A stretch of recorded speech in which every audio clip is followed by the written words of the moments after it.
Welcome in, everybody, to another week of F Buddies with Mike and Andy. Mike, Wendt, and Andy Ferg. Of course, the F is for food. We have a food show you deserve.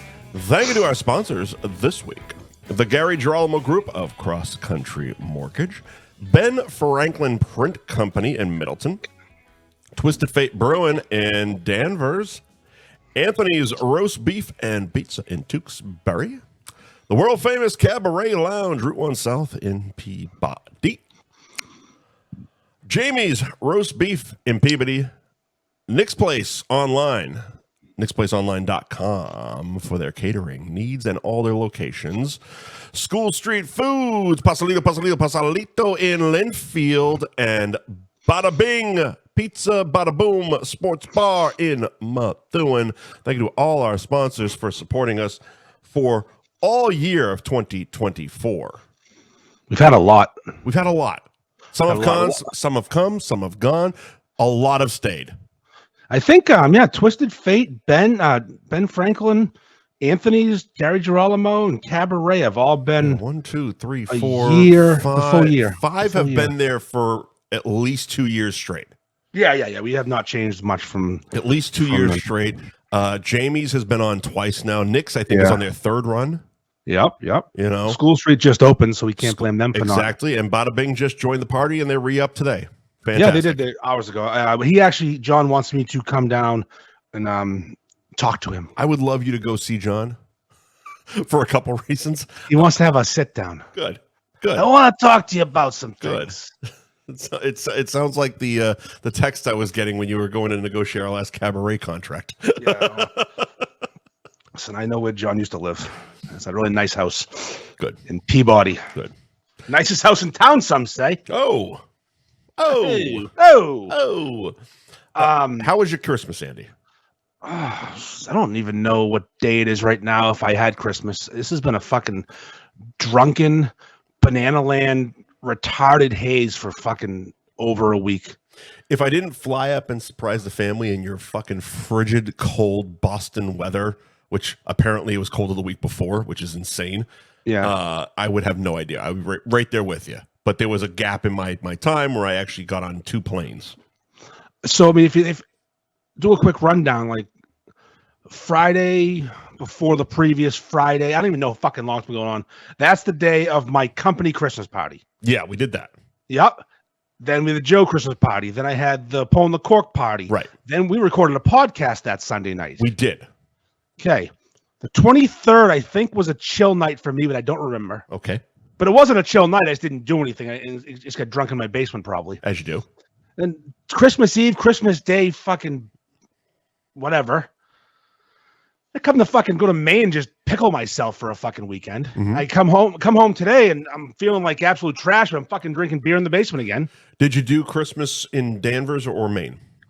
Danvers. Okay. We had a pretty laid-back Christmas.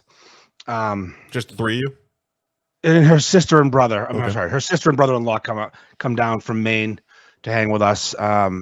We did lasagna instead of fucking some big roast. Nice. Which, I'll be honest. Food's fucking food, man. Come on. Yeah. You know what the problem is, though? It wasn't good? I made it, so it's my fault. My sauce, my meatballs. Fucking Irishman making lasagna. Come on.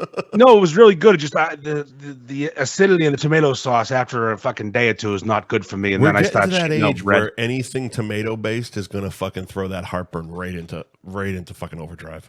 I have to ask you a question. Has this ever happened to you before? Go ahead. Have you ever shit undigested food? Sure. Corn. Corn? Lettuce? No, lettuce. No. I think I'm going to go see a doctor soon. Chunks of like red peppers, maybe, or something like that. Something hard to digest that has like a skin on it. Definitely not lettuce. I mean, not knowingly, anyway. Yesterday, I looked like a fucking bowl of parsley in the toilet. My man's making toilet salad. I don't know what's going on with me, but this is the condition my body's in right now after this fucking banger of a week and a half. It's fucking alcohol based. Let's be quite honest. I know, but I had a salad yesterday at 2:30 in the afternoon. At 6:30, it was coming out of me, and it wasn't digested. It was just literally looked like flat. It looked like someone fucking stood over my toe and cut parsley. disgusting. Yeah. Yeah, gross. Gross. But I mean, but again, like if you've gotten to our age and you do even a moderate amount of drinking, there's a good chance, let's say 7 days a week, three out of 7 are definitely wet shits. Yeah, the wet shits don't bother me. If you drink, you got diarrhea. It's called bud mud. It's bud mud. Yeah, mud butt. No, bud mud. Bud mud. Bud mud. Bud mud.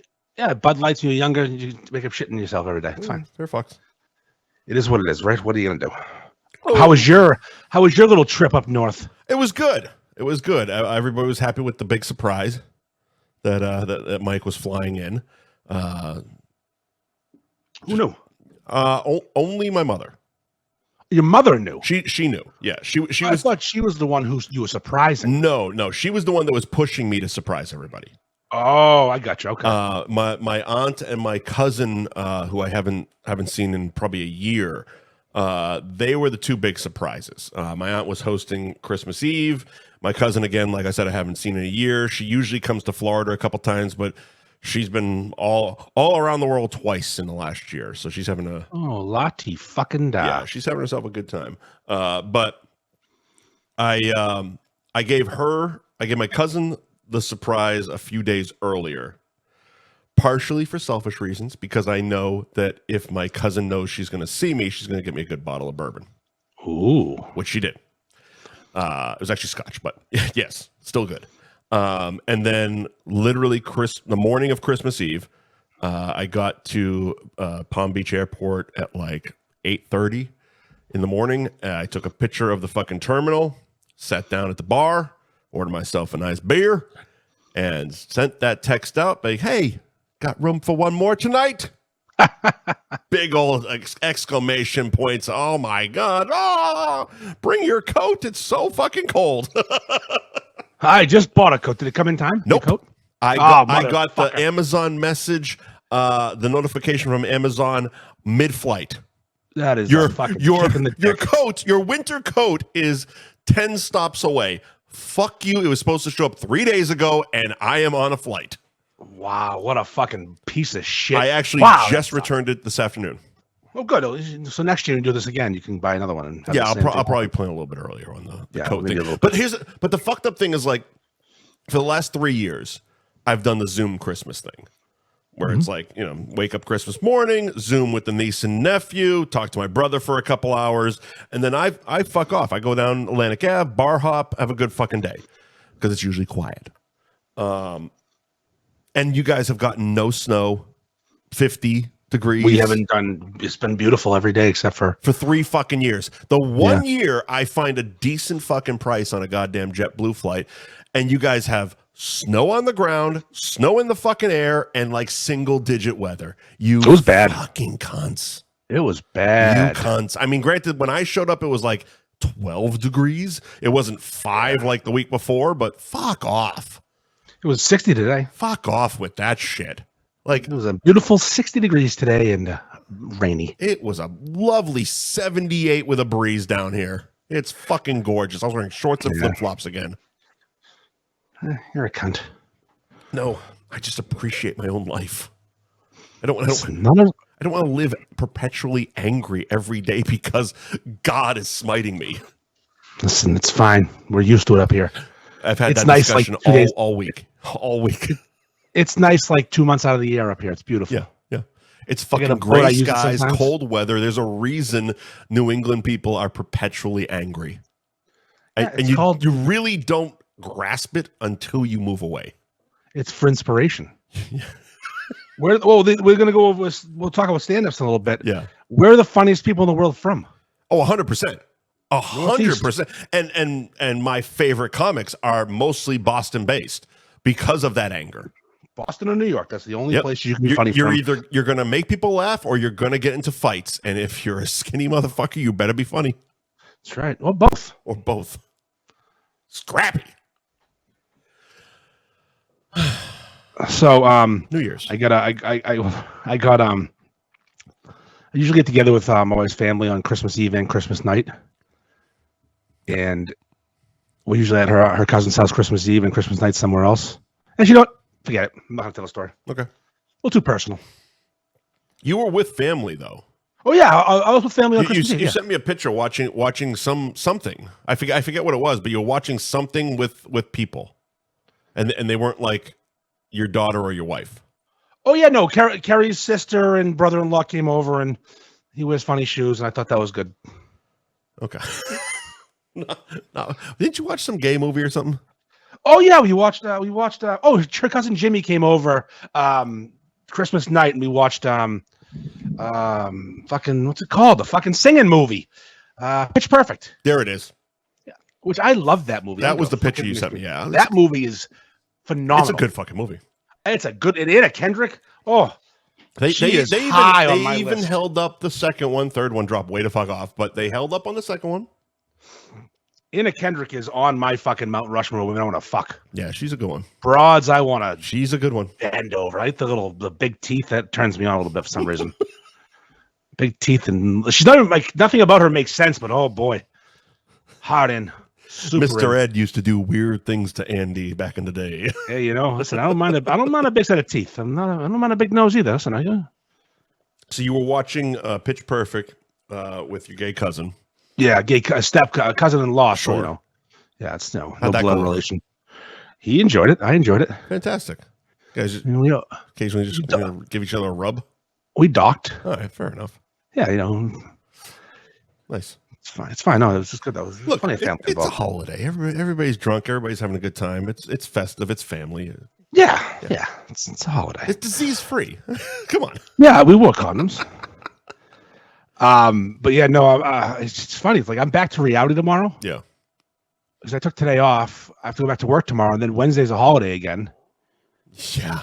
And then I guess fucking Thursday, my new year, new me bullshit will start. Woo woo. You're one of those fucking girls? No. But I am. Are you gonna post some fucking sappy goddamn Facebook? This is what happened, and this is what I'm gonna do. I'm gonna shine. Well, I'm not gonna be telling anybody what I'm gonna do. Oh, so I guess the resolution thing is just off the table now? No.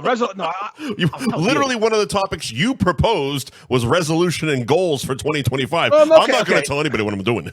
You missed the point. I'm not going to be like, oh, sappy bullshit on fucking Facebook. I'll tell the people. Fair I'm not gonna have this big long fucking look at me post on fucking Facebook and then screenshot it for Instagram. I know what I deserve. Everyone gets to fucking see my sappy thoughts. Here's a newsflash, dummy. You're not gonna get married this year. No one wants to marry you because you're a fucking psycho in your 40s. Get over it. Your posts are red flags. Grow up. Oh, know a few of them, don't you? Oh my god. So, obviously, I have to be less fat. Yeah. And I'm giving myself the month of January to try and do it without drugs. But if in fucking February I've made no progress. Cocaine. I'm going to get fucking Wegovy, Shegovy, Ozempic. I'm going to start double dose on everything. I don't give a fuck what it is. Yeah. Semaglutide, fucking I'll be puking up my lunch every day. Yeah. I can't, That's Sema what? That's the, Sema who? That's the actual name of the drug. It's semaglutide or the drug that's in Ozempic. Yeah. Okay. Yeah. The ingredient. I'm gonna give myself 1 month to be less fat. Right. And if I don't do it, I'm jacking up because I have a wedding in March and a wedding in fucking May. Sure. I am not going to be at these weddings. When people look at me and my wife, it cannot remind them of fucking Star Wars, Jabba the Hutt, and Princess Leia. You can't have that anymore. I'm done with that. Unless you dress that way. You get yourself a nice, maybe like a snake skin suit like Jabba's skin. Put her in the bikini with the chain. Fucking lean into that shit. We can role play, sure. Nothing like some fucking fat Italian guy in a movie, a mob movie. This fucking Gaumont. I mean, Gaumont. So, it's my Russian hua. I can't. Also, another problem, Mike. Here's another problem. I'm cheap. Mm-hmm. I'm getting a little snug in these shirts. Yeah. I'm not buying a whole fucking new outfit. Yeah, I have a wedding in May. I own 2 suits. One was from my wedding. One was from my brother's wedding. Neither fit. Yeah, buy a new suit. But also, yeah, I'm on the opposite spectrum. I'm actually fucking looking forward to it because I want to be fucking weird with my suit. I sent you the picture. I want to fucking do McAfee's fucking tuxedo from fucking the wrestling show the other night. The fucking tuxedo with the pink, with a fucking wife beater underneath and a big fucking belt buckle. Yeah, get weird with it. Fuck it. Sure. I mean, I've worn a linen suit to a wedding. I'm down with that. 100%. But I can't wear that. I've been a Bond villain at weddings. But, it's just like, I don't know. I'm fucking fat as fuck. Miami Vice one would be better. But yeah. Heaviest I've ever been in my life. Mm-hmm. Same. Breathe heavy putting on socks. Yep, same. What are we doing? No, there's the weight loss thing is definitely, I can 100% agree with you on that one. Only because, again, I'm someone who doesn't address things until they're literally punching me in the face. And the fact that like I'm just driving my car and getting winded for no fucking reason. Like I'm sitting in a car driving and I'm like, what the fuck was that? You know what I mean? It's like, okay, maybe I need to lose a few pounds. While you're driving to McDonald's? Exactly. Jesus, I'm getting out of McDonald's. This is getting crazy. On my lunch break, instead of driving to McDonald's, maybe walk a mile. Yeah. Eat a salad, you fat fuck. Or just don't eat and walk. Move. That's true. Yeah, move. Plus, that whole health for my family and, Yeah. Wanting to see my grandkids someday. I don't have any of that shit. I'm gonna be found 7 days later because of the smell. But Yeah. I'll be the one fucking going, Mike. You fucking late for the podcast. I'll be double texting you. What's the fucking rundown? What's the rundown? Stupid. The last like 24 hours of texts and DMs between you and the group text with Will and them are going to be the most hateful shit that anyone's ever going to read, and it's going to be the last things they read about me. Yep. What a pile of shit this guy is. Fucking fat bastard. Did you fucking die? You fucking did. You fucking died, didn't you? It'll probably be like a weekend that Will's coming down. He's banging on the door texting me. You leave him at the airport. He's all pissed off. At the fucking airport. He fucking just comes like the Kool-Aid man, makes a hole in the wall. But he goes to a hotel, goes to Johnny Brown's, fucking does a whole weekend, then goes home 3 days fucking later. He's like, I haven't actually heard from Mike. Yeah, I should have seen him at least once. I was supposed to stay at his house. I never heard from him once. Jeez, that guy's an asshole. What a fucking dickhead he is. Yeah. But so lose weight. Okay. Easy. So, I'm not going to drink less. I don't give a fuck about that. I'm not saying it is easy, but it's an easy resolution to have. Yeah. Especially for fat fucks like us. But I have some thoughts and plans for this secondary life of mine, this beef group podcast world, and I'd like it to start transitioning to more of a profitable thing. You got your Chronicle boner going, don't you? Not just that. I got a bug up my ass this weekend, and I said, what the fuck? It keeps getting bigger. Let's do something. Let's make this fucking thing what it can be. So I get some ideas cooking. I did that website, half-ass website, but I'm starting to work with. It looks fine on the phone. I'll be quite honest. The website's good. It was funny though. So I'm like, I gotta buy my domain name. Oh, 100%. Yeah. So I'm like, I gotta go buy NorthShoreBeefs.com. So I have it. See, when you sent me that, I assumed that you just weren't able to all these years because you had NorthShoreBeefsMerch.com. Yes. I don't know what the decision was to not just buy the right one, but let me tell you. MikeWent.com for fucking ever. It's the best $9 I spend every year. Well, let me just tell you this real quick, though. Guess who owned NorthShoreBeefs.com? Go ahead. Me. For 3 years. Fuck off. I bought it at some point. You drunkenly fucking hit buy. And I bought my own domain 3 years ago. And I never knew it. I also own bullfrogsports.com. That one makes more sense. Yes, I was going to use that for a little side hustle. That one makes more sense because I remember when you were thinking of doing that and then kind of abandoned it. Yeah. But the fact that you owned NorthShoreBeefs.com for 3 fucking years and are just now realizing that. Do you know what's funny? What's even funnier too is I didn't know how to set a website up, but I bought it on GoDaddy. Yeah. And it's literally websites for idiots. They've gotten really good with that. It's so simple. I did it. I set it up in 20 minutes. I took the layout, changed the words and the pictures they put on there as like I'm like, oh, the website exists. And then I wrote. Good. Then I wrote a blog for Grins. Yeah. To see if it'll work. Now there's a blog on there. Yeah. When I first bought MikeWendt.com, I had to learn HTML. I had to learn how to build a fucking website. And then I quickly fucking abandoned that shit. It was basically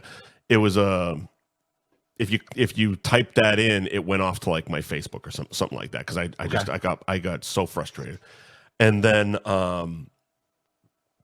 it was probably, I don't know, I only realized it maybe 6-7 years ago that they built in really easy, user-friendly build your website thing. It was when I was doing the movie show, and I bought thatmovieshow.com and built the website for that, because it was easier when we were doing a podcast and saying, and go to Apple and go to Spotify and go to just go to the fucking website. It's all there. Yep. You know what I mean? It's a much easier fucking thing to promote. And I helped my ex fucking build her website same exact way, because she wasn't going to figure it out. So I was like, all right, let me do it. I Photoshop this and blah, blah, blah. It's a lot of drag and drop, which is a lot fucking easier. Yeah, I did it on my phone. That's even funnier. Yeah, I mean, the last one I did was probably during COVID. I think it was during COVID, actually. Yeah, but it was on a computer. I did mine on my fucking phone just to see if I could do it. Mm-hmm. So I paid for, I upgraded the service because I think I'm going to end up transferring all the merch over to this one place. It's cleaner. So NorthShoreBeefs.com is cleaner than NorthShoreBeefsMerch.com. And then also for search purposes. Yeah, and I want to have one place that has everything. And Dan Bob has the beef map he's been working on. I'll put that on there. I want a place for buying and selling shit, place to fucking put blogs, put articles, put shit out there. It was so easy. I couldn't believe it. I'm like, wow, I just made a website. I mean, that's also the thing. The map part is something that's been talked about. We've been talking about it since we were doing Nonsense. Was something like literally a beef map. Like if you go to Google Maps, there's a filter where you can just highlight all the beef shops. What do you read? Nothing. Just Grimace fucking being Grimace. Okay. So I want to make an app. Sure. All I want to do is make a fucking app. Sure. I need to find someone who can make a fucking app that doesn't cost me $50,000. If you need some nerds. You need some fucking nerds to make an app. Guess who's your partner? Right. Big Daddy Ferg. Yeah. You make the app. I bring the people. Let's make some fucking money. Apps are fucking easy, man. If I could get a North Shore Beefs app that all it did. There's two things you need to do on the app: sell merch and have that map on it. See, and also in my dream. I would say also promote the podcast, but that's just selfish of me. It's my dream of the app. It's basically the One Bite app by Barstool with beefs. Right. Exactly. I want the reviews. If you have it's tabs. It's basically fucking tabs on the app. What I would like is a map with all the pins. You are here. Yeah. And then as you zoom, the pins pop up closer and closer and closer, and it's going to give you an average score. Yeah.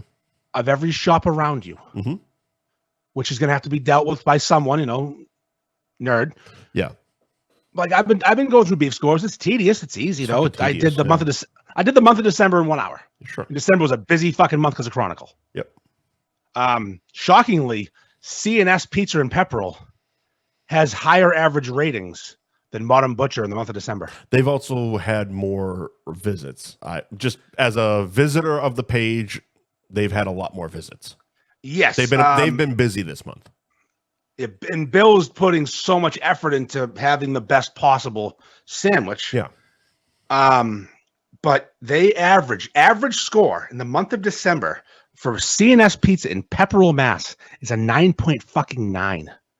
Average. Good. That's real fucking. The low score he got was a 9.5. That's as perfect as you can get, basically, on that page. So, Modern's 9.8. Okay. So. And there's two reasons for this. One, Bill does a great job. He knows what he's doing. He cares. He gives a fuck. And he wants to serve the best possible beef. That's why when people travel there, they don't give it like an 8.5 because it's not worth the ride. It's worth the ride. 100%. And you can tell he's one of the more active owners in the page as well. But also, people from fucking Winchendon and Pepperell and Tingsboro. Winchendon. I don't fucking know where that place is. They don't know good beef. So if your local shop, I've traveled all the way from Winchendon for the beef in Pepperell. Well, if your local pizza shop decided, because they have to decide to do this, because Bill decided one day, I'm going to start competing for the best beef around. Yeah, you got to talk to people. He probably called, maybe I don't know who he's friends with. Probably called some fucking Greeks from Beverly or Peabody that he grew up with. Yeah, because he's from the North Shore. And he starts serving fucking heaters. Yeah. Compared to your local fucking market basket with deli roast beef, you're getting ridiculous quality. So you're going to you might inflate the score. But Mark Mordaunt and I were talking about this. And he goes, and he's the one that had the theory. I'm like, that's a good theory. But he goes, you know what the problem is, though? I'm one of the 9.8s. He goes, he's my local shop, but I come to Malden a lot. He goes to Londy's, whatever. He's like, he's as good as them right now. Yeah. Like, wow, that's good for him. That's good for him because it's more good shops, the better for us. Well, and the funny thing is, it was definitely, you can tell it was a conscious effort because the first time I think we talked about them, I remember researching them for Wicked Bites, but it was for their pizza. Mm-hmm. That, like, beef wasn't even on the table, but that was also 6 years ago. COVID fucked everything up, but yeah. it was pre-COVID basically. When I researched them for pizza, and then it was like, oh, then they popped back up, and it was that thing that we did with we jumped out, fucking did his thing. So Tashi in the comments, Bill worked at Giovanni's when he was younger in Peabody. There you go. Oh, Peabody. Okay, I was gonna say which one. Well, the one that the first one actually, the original. Lake Street and Peabody. Yeah, original. Yeah. And I don't know how it worked with them.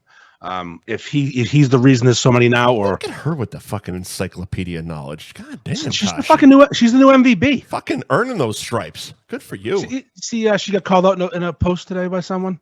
I didn't see she got called out. I saw something got called out. Can you imagine someone doesn't like that she got the MVP and complained about it? Can't believe you don't have the crown. Do you know what Tashi did on October 11th this year? I'm sure a guy or two. Well, yeah. She sat in a golf cart on a chilly October day and worked a raffle to raise money for the Pete Frady's Foundation for ALS. Hey, you know what I did that day? I sat in a golf cart next to Festa. Yeah. Almost ran over Heidi. Almost killed a woman. It's true. So, but that's the high on mushrooms and fucking McGillicuddies. You know what Tashi got paid that day to sit in that golf cart? What? Nothing. Do you know what other people were required for that day to come to cook? $500 up front. See what he's saying here, Tashi, is you gotta respect your worth and your value. And next year, when Papa Ferg calls up for the golf tournament, you say, well, I'm all in. I would love to do it. Here's my fee. And her appearance fee, if you will. With a contract and NDA. Gotta be fucking professional about this. Not only did she show up, she brought Tyler, which he may have come anyways because Tyler's a mod and whatever. Yeah. Yeah, just she was overpaid. Grimace doesn't miss usually. Nope. Sometimes he does. Except yesterday when he said he really enjoyed looking at that child in the Nicky's North Andover beef shop. Huh? He said that he enjoys going to Nicky's North Andover. Because it's a little baby that he likes to look at. I missed all of that. But there was a random fucking Nicky's post today. And it was said to be a large beef, and it took it's very rare that you see a beef on the group now posted where the pile of fries and the fucking pickle are bigger than the goddamn sandwich. Was it a tall boy like the fucking tall Nicky stupid ones? It was. No? It looked like a junior. The fact they called it a large had me thrown. Maybe the person's an idiot. It very well could have been. Very well could have been an idiot. It looked like a tiny little mushroom, a little appendix. But but it was like there was a mound of fucking fries that were dwarfing this fucking sandwich, and then a pickle about 6 inches fucking long. And I'm like, what? That was definitely not Grimace's. The beef is the least impressive part of this. Because Grimace would have boofed that pickle. Oh, it wasn't Grimace. No, it wasn't. Yeah, he would have shoved that up his ass. No problem. No. Also, I want to ask while he is watching, Does he bring those American flags with him? Yeah. Okay. Because I saw his post today, and I'm like, he brought ice cream to the fucking cabaret. I know he brought ice cream, but do you carry American flags with you? Yeah, he brings things with him. He drives a hoverboard. He's a fucking enigma. My man brings props. He wears It's all about the props, baby. He wears ladies' combat boots when he goes places. The guy's a fucking disaster. Small. He's small. Stop it. Yeah, he is. He's not big. It's true. He can't wear men's shoes. That's true. He used to buy Hobbit shoes. Little baby feet. Little baby boy feet there. Anything else you're looking forward to in 2025? I want to get rich and be less fat. Duh.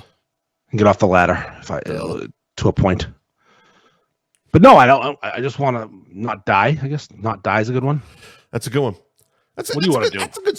Yeah, basically, not die. Bang more black chicks. Yeah, that's always a good goal. Not die, not become a dad, accidentally. Mostly not die and rich, famous. That'd be fun. I can't get too specific, but the movie did get picked up. Oh, that's right. Yeah. The movie I did 2 years ago that's been on the festival tour up until this. Literally, we're still in December. 2 weeks ago was the last festival run. It did get picked up by a streaming service, so hopefully I can announce that in a couple months. When can I see this fucking movie? March. Okay. March. I got a hard date of March. I was shown the thumbnails for the streaming service, and I almost fucking came. It was exciting. It was so fucking cool. I'm not gonna lie.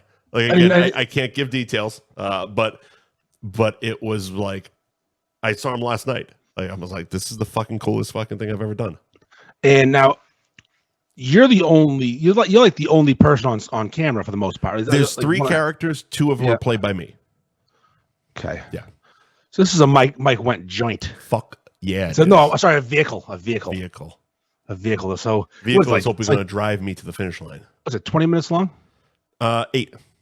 So it's a very short. Okay. It's a short, yeah. Short and intense, just like Grimace. Mm-hmm. Love it. Can't wait. It's short and intense, like Jimmy's dick. That's the thing, though. But listen, though, make it a fucking full-length feature movie. It costs money. Not only that, but it takes commitment to watch it. Oh, 100%. 8-minute movie. If you do well in that, it's gonna have so many more eyes than a long movie would. And realistically, the short aspect of it is 100% for the director because he's looking to make feature-length movies. Of course. But you got to start somewhere. So you got to basically show people what you can do. And he's now he's on the way to completing his third short in 3 years. I saw the second one a few months ago when we went to the film festival in Fort Lauderdale. It's fucking fantastic. But he's expanding his range, for lack of a better term. He's not just doing movies like Writer's Block. He's showing I can do this, and I can do this, and I can do this, and I can do this, and I can do all this. Give me fucking money, and we'll do it on a feature scale. Beautiful. Yeah, right, and I can't fucking wait. Like I think he's Steven. I'll give him a shout. Steven Slosh is we hired him out of college for Wicked Bites. Wow. Yeah, we hired him out of college for Wicked Bites. I will still say to this day, the segments he shot are the best looking segments of my entire run on the show. That's 135 original episodes, and he did the best cinematography. So it makes complete fucking sense that he's the one that's gone on to do what he's doing. And the fact that we still get along, and like I said, he was down here in Delray last night. It's amazing. I can't say enough good things about him. He's good, nice. Immensely fucking talented, and will be one of those guys that you'll see. You'll know his name 5 years tops. Like Eli Roth and Steven Slosh. 100%. There you go. 100 fucking percent. You will know his fucking name in 5 years tops. What? Nothing. Rolling Emancipation Proclamation. Oh, I don't know. I don't know. Well, stop searching Wikipedia, motherfuckers. He's wrong anyways. Was he? Fucking, Oh, he's that's right. wrong. He is wrong. He's wrong. Are we sure? Because I don't know which one I pulled. he might be 100% right. Did it start with 4 scoring 7 years ago? Yeah. Yeah, we're right. Oh, okay. Okay. Yeah, he's wrong. He's wrong. It's the right person. Wrong speech. All right. Know your fucking history, Corey. Yeah, what are you, racist? Fucking C+ student. Anyway. So yeah, that's the hopefully this year is a big year in the world of me and you and both of us getting the fuck out of our own way. Fucking A. Because it just means better things for this. Of course it does. It means better things for this. We can expand this. We can put effort into this because we don't have other things to do. I mean, Jesus, imagine expanding this fucking thing. Imagine this being our job, like our real job. Man. It's a fun job right now. But imagine being a real job. Don't tease me. Don't tease me. I'm getting hard. Tickle that fucking dick, man. Yep. No, boy, okay. No, if I, it's funny as I always joke. If I had more time to do this stuff, I could make money doing this stuff. But I don't have time to make money doing this stuff. So it's it's the catch-22, if you will. That is the real trick. It is. All right, let's get to the main topic at hand today. What I want you to do is do Gary and Ben first, because I feel we're going to go long on this, and we're going to run into a long. And I also have to piss. So do Gary and Ben. Okay. Gary Girolamo group of Cross Country Mortgage at Buy and Refi on Instagram. It's winter right now. Inventory's a little low, but spring's around the corner. Now's a good time to get your pre-approval, get your ducks in a row, because once those fucking houses hit in the spring, they're going to just start being plucked like fucking so fucking fast, because idiots right now think that buying a fucking ranch in West Peabody for $900,000 makes sense. So get yourself ready to buy that house. Or as the rates are coming down, because they will once the president changes hands, it always does. It's fucking typical bullshit politics. Refinance your home. Just get ready. Call Gary. Get in touch. It's only a phone call. It's free. Ask him, hey, should I refinance? Is it a good time to buy a house? Can I buy a house? What can I afford? He can answer all those questions. That way, once the time comes to buy the house, you're ready. At Buy and Refi on Instagram, Gary Girolamo group of Cross Country Mortgage. Phenomenal people. Best service. The rates are what they are. Ben Franklin Print Company. Main Street in Middleton. The best printer known to man. He made this shirt. He makes all my stuff.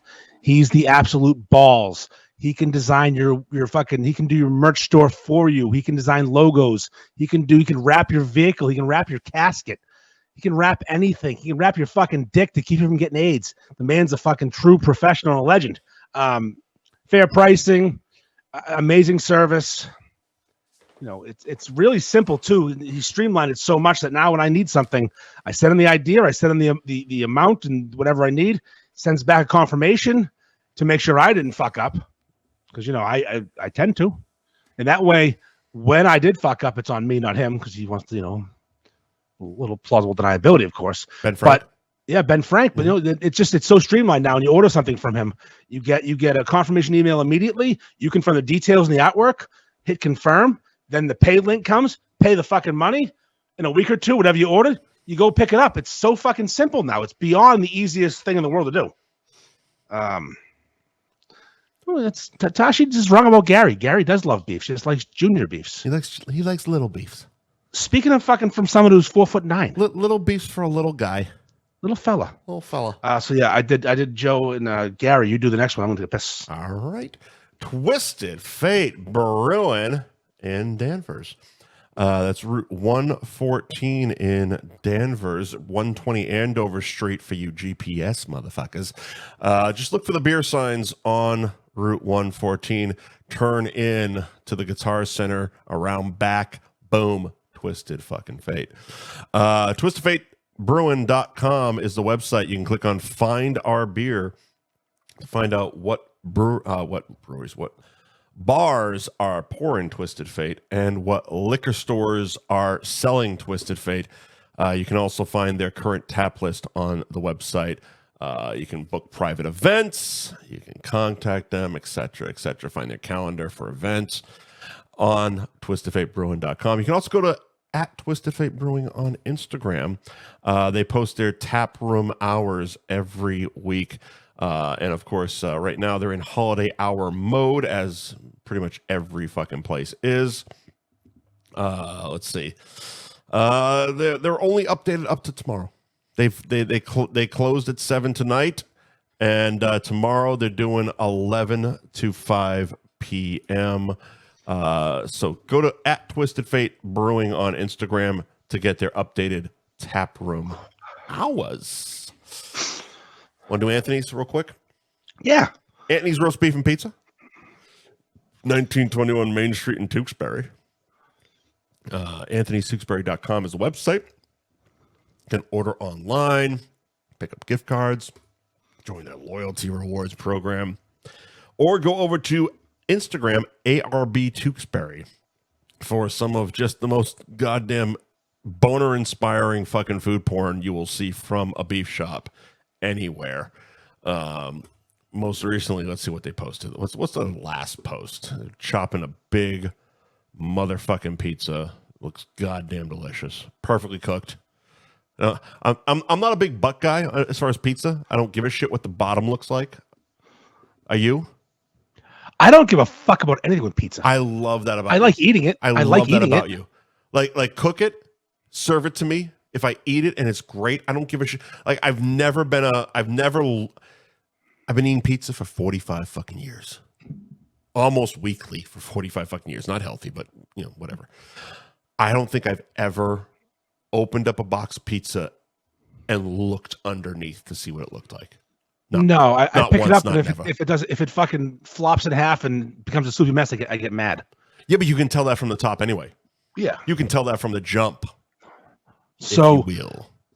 I mean, it started with Portnoy giving a fuck, and then those Boston Pizza Wars fucking zeros started making these shitty videos with their big fat Italian faces. You mean that dead group? Yeah, that abandoned group. Your leader abandoned you. That's true. He did for the worst job on movie and TV history. Holy shit! But like, that was my ass that group, taste, stupid. Do you know? Speaking of them though, when they became really popular really quickly, they had a good run, right? And they started approaching the level of membership of beefs. Well, they were doing it right. They were kind of they were cultifying the group, and they were giving out those the boards, the big fucking the spatulas, if you will. Yeah, they took the idea from me. But it was also very much a go in and tell them you're from here. Yes, but so they had a good. I mean, Stevie D'Amato is an original fucking merch buyer from me. Hilarious. Yeah, he bought merch like one of the first runs. He's a beef group guy. Yeah, but you're gonna live on the internet. Yeah, I can do this with pizza. Yeah, right. Good job. Congratulations. He did a good job building it. He did building it. But maintaining it's a different story, and actually giving a fuck is harder. But so for a little while there was this kind of like they were behind us. They were 20,000 members. We were like 23, but they were getting higher faster than we were. I'm like, I can't let these fucking Goombas beat me to 25,000. Yeah, fuck this. Right. Fast forward a couple of years, Beefs is at 45,000. Pizza Wars still hasn't got to that 25,000 mark yet. Still fighting for that. And here's the thing. I don't know if we talked about this on the air last week. I know I brought it up to you off the air last week. Last time their leader posted September of 23. Oh, last time I posted in Beefs tonight. It was an actual review, not one of my admin. It was I did a review. It wasn't a fuck, and also it was an ad for some fucking dinner show he was doing with Guido. Of course, yeah. So no, he doesn't care. He gave up on that fucking group. But it's just funny to, he went on to bigger and worse things. Yeah, but you know who does care? You know who does give a shit? Anthony's Roast Beef and Pizza in Tewksbury. ARB Tewksbury ARB Tewksbury on Instagram. They also I clicked through and they got shirts now. The Great Bambino shirts, Great Beef Bino shirt. Yeah. If you do the challenge, you get a shirt. Oh, that's very nice. I assume Joe makes them. I would hope Joe makes them. I would really, unless he. Sometimes, these guys got a guy. Yeah. Sometimes they got. I used to have a guy too. And now also, Joe's my guy. It's not every day that someone finishes a Beef Bino. No, so maybe he bought 4 off of somebody. Yeah, he's got 4 shirts. He bought 4 triple XLs because, let's be honest, it's not thin people finishing it, although it actually is. Yeah, I was gonna say, remember that fucking kid with the cowboy hat on? Yeah, Fucking twink. 85 pounds. Little fucking twink. Speaking of that, some kid in a fucking in a review today. Yeah. He did the bunless beef. Did you see that? I did. So Gillis did a little dive in the comments, and he goes, "Hey, bud, you weigh 75 pounds.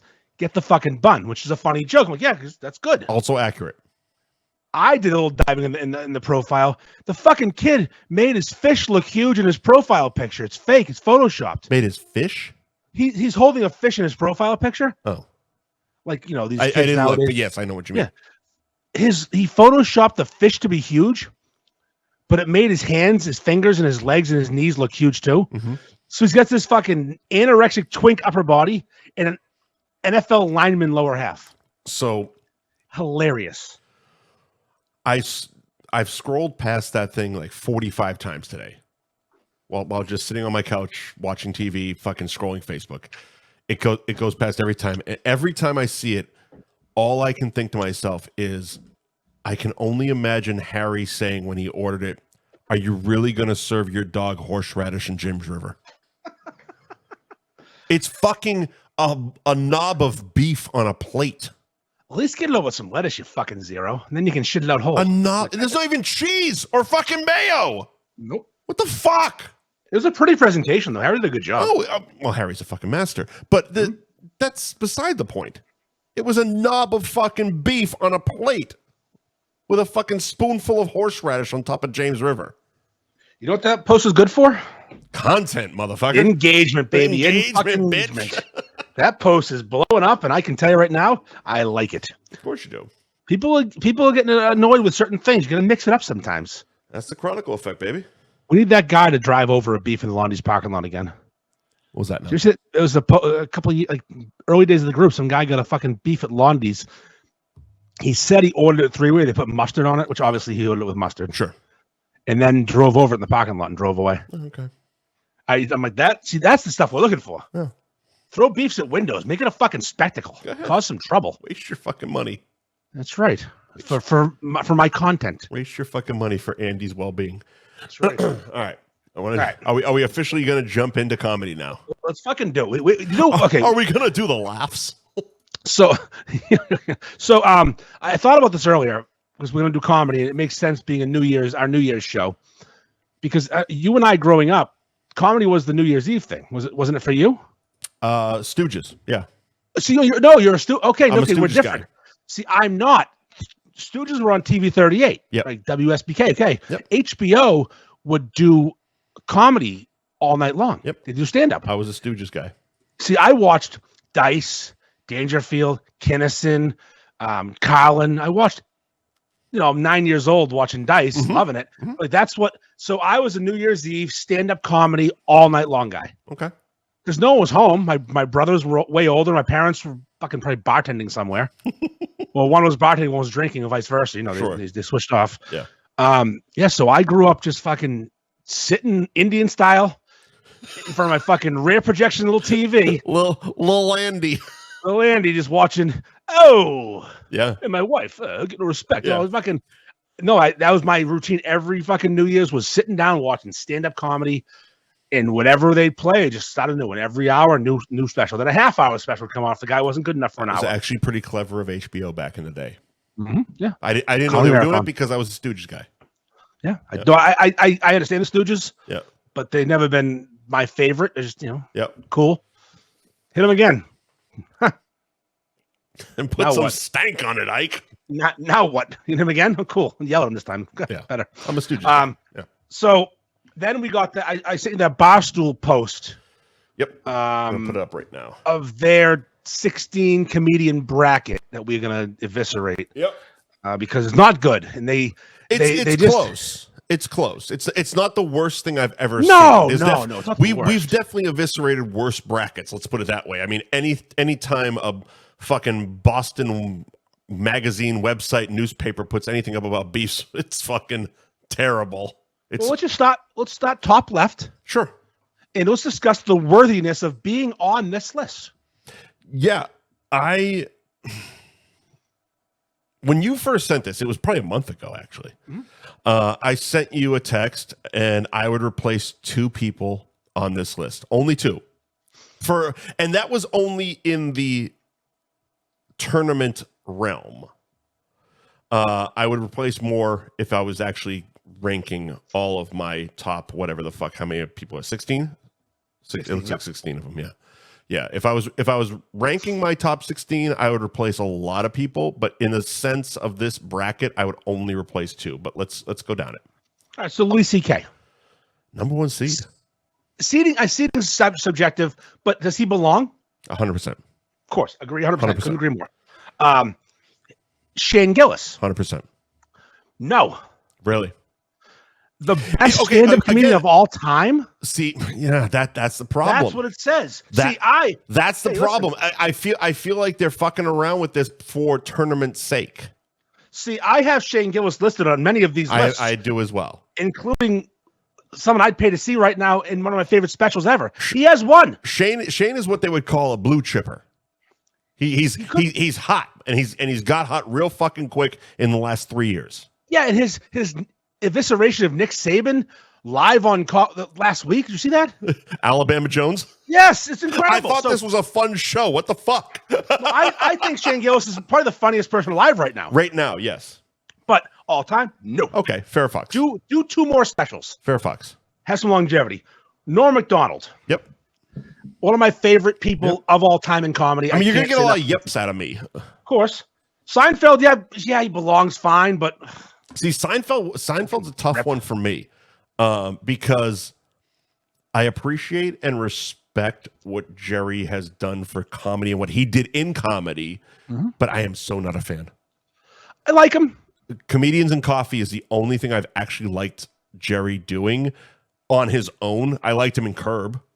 I love fucking Curb. I hate Seinfeld. I'm one of those fuckers. I love Seinfeld. Yep. I love Curb. I love Comedians and Cars Getting Coffee in an unhealthy way. Yep. I like it that much, but I also, that show is mostly because of the guest. Jerry's the same every episode. He's fine. Right. But when he has a great guest, it's the funniest thing in the world. His Louis C.K. episode on the boat. Yeah. When they do the animation, I fucking piss my pants laughing. Yeah. It's because of Louis C.K. Right. Not because of Jerry. Super Dave, best. Super Dave is fucking amazing. I didn't notice how fucking funny he was. Fucking why isn't Super Dave on this list? Because he's never done stand up. No, but think about that. We when we were growing up, Super Dave was like this half-assed Evil Knievel on Fox. Yeah. I didn't even get it. I didn't get the fucking gimmick. He was a joke until Curb, and then he was fucking amazing as Funkhauser. Yeah, I didn't get but he was in his young career. He was on the Smothers Brothers. Yeah, and I've seen clips. He's fucking hilarious. I didn't get the whole Super Dave gimmick. I'm like, this is stupid. So dialing back a bit to Norm. Yeah. Norm Macdonald, stand up. Yeah? Yeah. Okay. Yep. Okay. The extra stuff is just sprinkles. Oh okay. We'll discuss further later. Continue. I guess I'll put it this way with him. He has really good stand-up. He does. And I like a few of his specials. Sure. The fact that he's one of the funniest roasters. Norm is one of the funniest people ever. Yeah, he's hilarious in every setting. Right. He can be in a room with Rickles and fucking and Artie Lang and like not look out of place. Like you're my favorite Weekend Update guy ever. Oh, but ever. Although right now those two are fucking good. They're fantastic, but not to take anything away. They're doing easy comedy.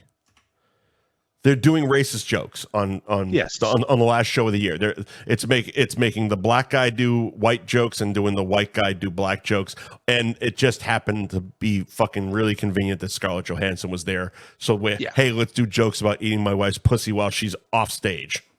But even when she's not there, that segment is the funniest segment of the year. 100%. I mean, but that's also the show isn't great right now. No, it isn't. Most of the time I fast forward. To that, there's a huge fall off post Weekend Update, and there has been for years. What I'll watch anything digital short. Any of those are always funny. The host helps. But Weekend Update's the best. But Norm is the best at that. But also Norm, when he does the roast with the newspaper and tells old timey jokes, hilarious. It's one of my favorite bits ever in comedy history. I know it's a roast, not stand up, but it's just who Norm is. He's too funny not to be listened. Right. I love him. Okay. Richard Pryor is an obvious easy yes. He's a pioneer. Goat. Not my favorite, but Right. I know what his worth is. Right. Mulaney does not belong on this list. He was one of my two replacements. I love he's John fantastic. Mulaney. I will watch when a Mulaney special hits Netflix. I will watch it instantly. It's not even a hesitation. It's not even a thought. It's an instant hit play. And speaking of Weekend Update, he was one of my two replacements. He's the writer behind Stefan.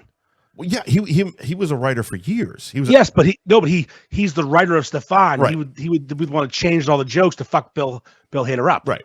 Which is the best Weekend Update side bit ever, in my opinion. Mm-hmm. Mulaney, I love him, huge Yep. fan. But this is a different list. He doesn't belong in this. He's not. Right. This is a murderer's fucking row. Yep. I mean, Rodney Dangerfield is one of the greatest Pioneers. comedians ever. He's the reason we have Kinnison He's and the reason Dice we have most of our guys. Yeah. Yes. Who's below him? Mitch Hedberg. Mitch Hedberg's phenomenal. See, Mitch Hedberg isn't one of my guys. I've watched his specials, and he's going to be in a list I'm going to talk about later. But he's not one of my guys. I think he belongs on the list because I appreciate what he does, what he's done in comedy, but he's just not one of my guys. I think if he didn't die, he wouldn't be on this list. Probably not. I don't think he did enough while he was alive Probably to not. be on this list. But what he did do in his iconic bits and the way he delivered jokes and the cleverness behind them. And he's in a list with two other guys that probably are in the same category for me personally. You know what's weird about this list, though? It's his best stand-up comedian of all time. Yeah. Mitch Hedberg sat. What? He sat down most of the time. He was so fucked up on heroin. Well done. He sat on stage. Yeah. All right, top right, Dave Chappelle. Yeah, obviously, he's awesome. Yeah. Not one of my favorites. So, but I know in the comedy world, he's really high up there. Yes. And here's the thing with Dave and me. And again, there's going to be a lot of expanding on these reasons, but I still see Dave as more of a sketch guy than a stand-up guy. His sketch show, Chappelle's show, was, in my opinion, 1,000,000 times better than any stand-up he's done. He doesn't tell jokes anymore. It's just stories. Well, now he's just gotten weird. He's lecturing. He's done stand-up. He's done great fucking stand-up. He's done phenomenal fucking stand-up. Now he's gotten fucking weird because he's, richer than God, and he's got Netflix's fucking ear. And okay, I want to do a special where I read a book. It's like, all right, cool. Yeah. Here's an hour and a half. Go. He is literally pit-fighting on a stand run right now. 100%. Yep. If you get that reference, I know you get the reference, but if someone else I has made a the reference, reference congratulations. There you go. We're referencing Airheads now. Yeah. It's our move. Yep. Joan Rivers. If you got to put a woman in there, you got to put a Joan. Yeah, I mean, she's the most iconic. Mm-hmm. She. Have you The word pioneer, is going to get thrown around a bit, but she is for women a pioneer in comedy. Yeah, I guess that's true. She is on the Women Mount Rushmore because she's the first. And again, I didn't know her as a stand-up. No, yeah. she broke through. I mean, the stuff she did on Tonight's Show with Johnny, and even sitting in for him was fucking like unheard of. Like a woman. She was so good at doing that. Johnny hated her, right? Because she replaced. And then she tried to compete against him. Yeah, and she buried her, of course. But yeah, no, Joan. I love Joan Rivers. I just, again, not a stand-up to me. She's a lot of things. There's a She's funny as hell. generational thing with some comics and us that like we're not old enough to remember them as comics. We remember Joan from the fucking red carpet. Next person on the list is Chris Rock, and obviously Chris Rock belongs on this list. Yep. What is fucking mind-numbingly stupid is he's a 7 seed. There are 6 comedians on planet Earth that are better than Chris Rock. Better all time than Chris Rock. Yeah. What are you, out of your fucking mind? He's been doing these things for 30 fucking years, and they're incredible. Almost, I mean, he's had a couple. So you think he's higher? I think he should be higher on the list. Well, 1 is the highest. Right. So you think 7 is low for Chris Rock? Oh yeah. I think 7 is a fucking insult to Chris Rock. Okay, I don't. We'll get there. Yeah. Verse 10 seed Steve Martin. That is the second one that I believe should be replaced. Fuck Steve Martin in his stand-up. He's a vaudeville. He's not a stand-up. He plays the fucking guitar and the banjo. The banjo. I love Steve Martin movies. He's fucking great. him and Martin Short doing their 2-man show is fantastic, but it's not it's not a stand-up comedy show. I know it is by definition, but it's two comedic actors doing a stage show, and it's two buddies just fucking going. It's a podcast. It's a fucking podcast, is what it is. I know he won Grammys for a stand-up. Steve Martin has, but who gives a fuck? His albums sold fucking gangbusters. Yeah, he's rich because of it. He doesn't belong with these people. He put an arrow through his head and fucking played the banjo. It's vaudeville. I'm about to get real mad in a second. He's Three Stooges, plain and simple. Okay, George Cowan, a 3 seed, fine. Sure. Obviously, he belongs on the list. He's probably the best stand-up of all time. Most prolific. At least the most iconic white stand-up. Also the most prolific. Like, he's done the most specials ever. Yep.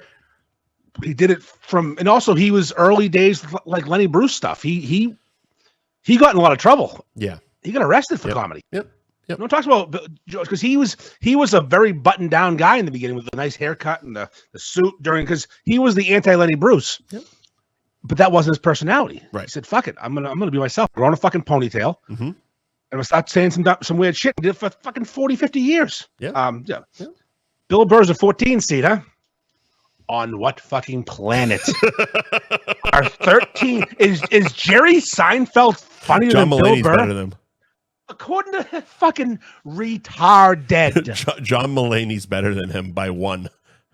That is the dumbest fucking thing I've ever seen.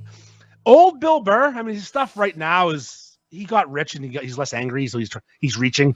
But old Bill Burr, pissed off Bill Burr about grocery stores. Look, there's nothing better. I will put his 9 minutes because he counted them live, ripping apart the city of Philadelphia at Opie and Anthony's fucking virus tour against anything John Mulaney's done. Yeah. And I love John Mulaney. I love John Mulaney. Burr. And he ain't Bill fucking Burr. No one. Bill Burr is 3 minutes and 22 seconds, fuckers. He is. I go back to they don't have his original Netflix special on Netflix anymore. Which one? It's not. It's hold on. I wrote it down. Oh, okay. It is the Let It Go special called Let It Go. He had hair. Okay. That's how long ago it was. So if I were you, I would check Paramount Plus because I think it originated on Comedy Central. Well, no, it's a Netflix special. Are you sure? I guess I'm not positive, but anyways, I think the reason is those are the two I always go to. Like if one is missing here, I go there because usually if something started on Comedy Central, it's now on Paramount Plus somewhere. You know who always has it? YouTube. Fuck yeah. They let me down. But this is the one where he talks about being called the F word for gay. Yep. And it's how grown men die. It has that joke. And what are you got, an umbrella? What are you? Yeah. Those jokes make me laugh so fucking hard. Him and Louis C.K. both have bits on that. They're both phenomenal. Mm-hmm. So Bill Burr he's one of my favorites ever. Yep. And that's bullshit. Eddie Murphy is obviously fucking one of the kings. Yep. And the fact he's ranked below Pryor means this person's an idiot. Well, Pryor's great. There'd be no Eddie without Pryor. There's an argument for that only based on the fact that if you've ever heard Eddie do an interview, he holds Richard higher than him.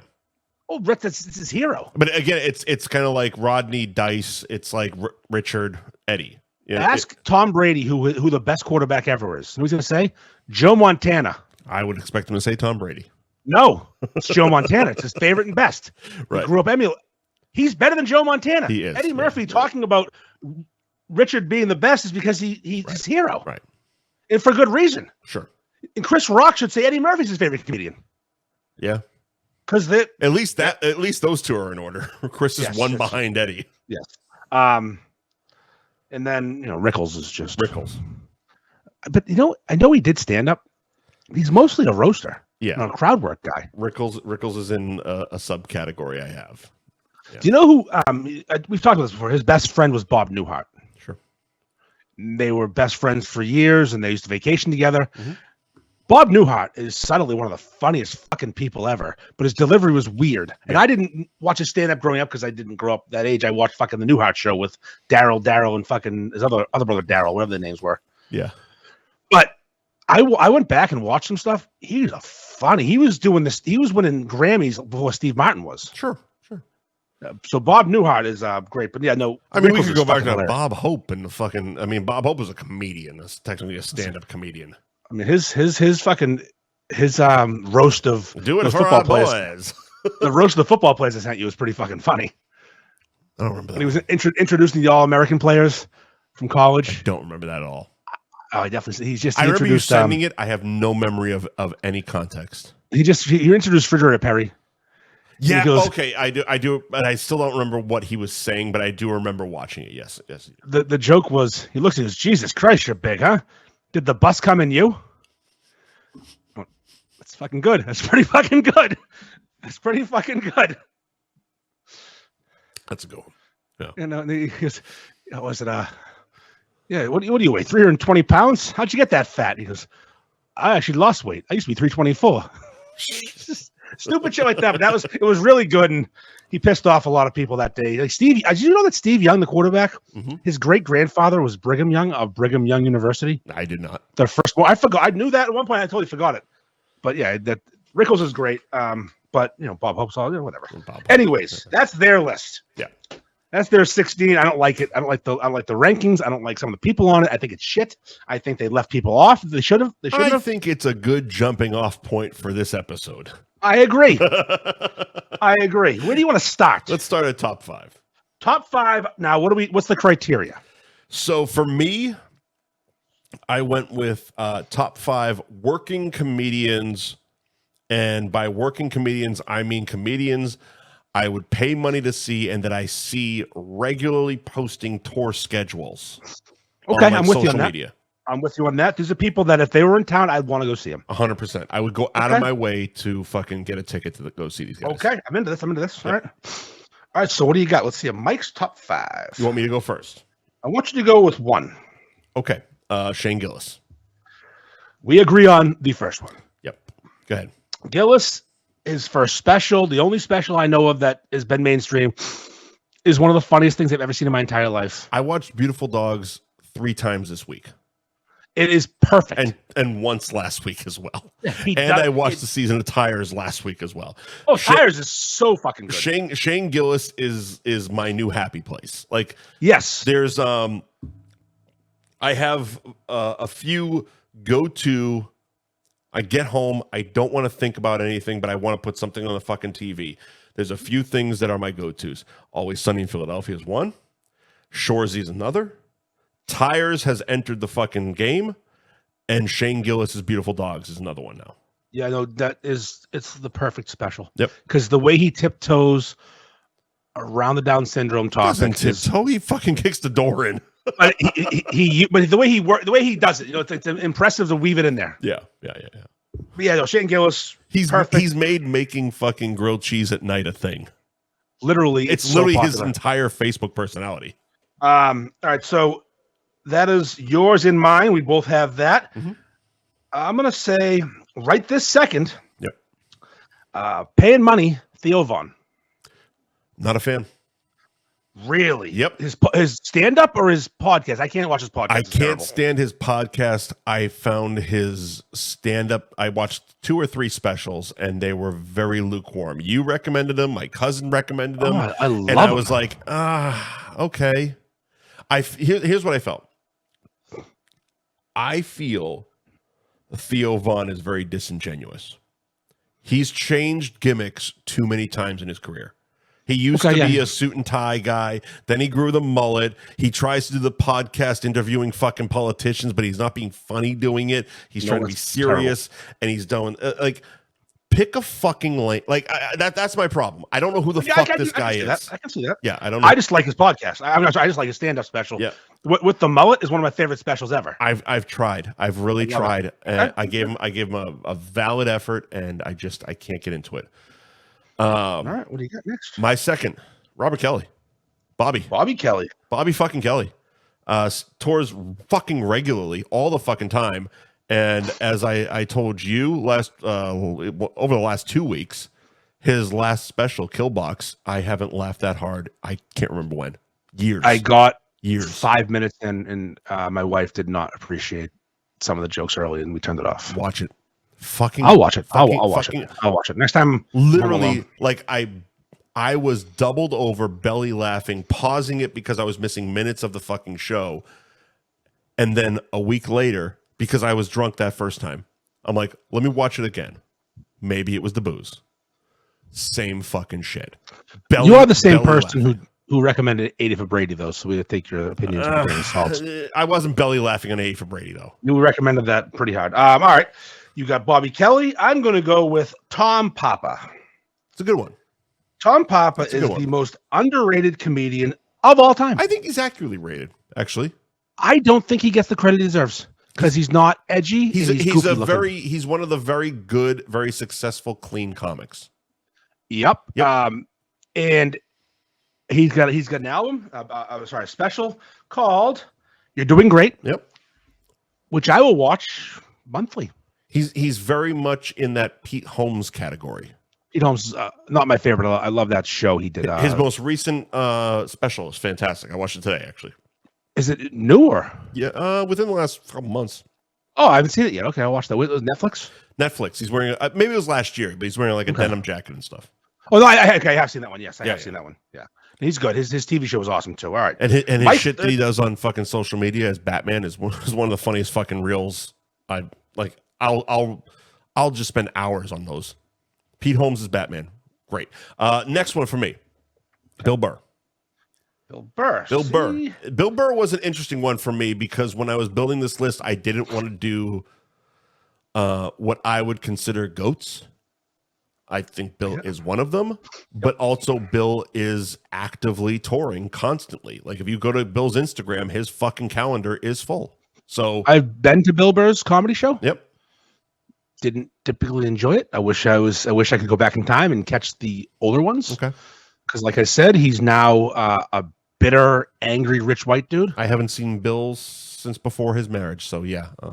He's no longer.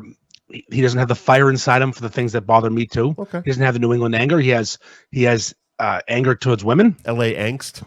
And it's like he's. I mean, he's been on fucking Star Wars. He's a fucking Star Wars hero. He doesn't drink anymore. He just smokes cigars and fucking learns hobbies. He's boring. It's just like and again, no one funnier back in the day than Bill Burr, but he's just but still you can't we'll get to special later. Okay, fair enough.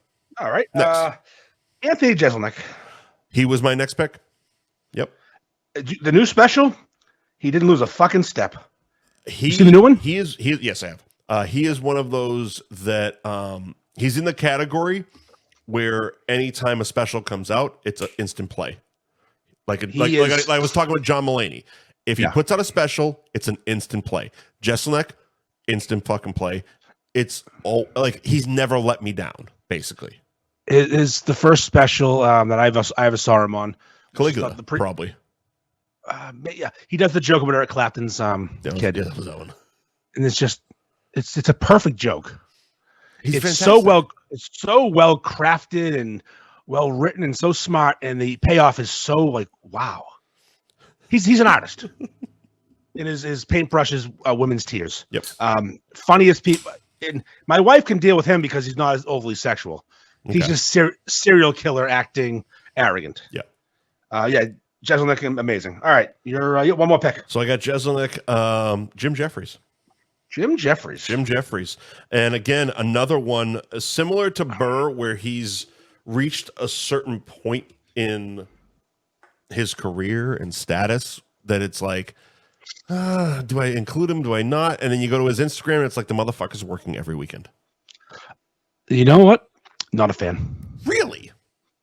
Okay. Don't care. He's fine. It's fine. I've watched another specials. one for me that if a special hits, hit and play. Instant. Not even thinking. I don't like Australian people. I like their fucking accent. He's South African. Worse. Now he's African American. He's gonna check that box. You fucking prick. I don't know. It's just he's never done it for me. I don't know. Maybe he's Australian. He's Australian. You're an idiot. It's fine. I just want to fuck you a little bit. I'm just not the biggest fan of him. It's fine. I've watched specials. I don't. He's not on my list of 80 comedians I wrote down. Okay. My last one. Yep. is shocking to me. Okay. But I thought long and hard about who I would want to see, and I didn't expect this person to be on my list. I kept going through. I'm like, it is him. Mm-hmm. And I hated this guy for years. Okay. Didn't get it. A little too Italian for me. A little too flamboyant. A little too, Sebastian Maniscalco. Whatever the fuck his name is.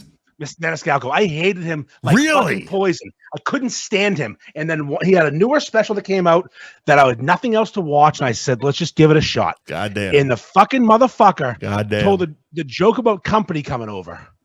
I got to watch it. I've never been a fan. Oh, I never was either, but he has this joke, and he was funny the whole time. And I kind of got the gimmick that he's playing a fucking character. His character's an overly Italian person who moves too much. This is also the Netflix effect. You watch everything. Yeah. Like, we talked about this the other day. You watch fucking everything. There's like anything that pops up. You are feeding the algorithm. Yeah. I'll watch things like if they're my guys, great. I'll fucking watch their specials all the fucking time. Or if it's really highly recommended, okay, I'll give it a watch, see what this fucking hype is about.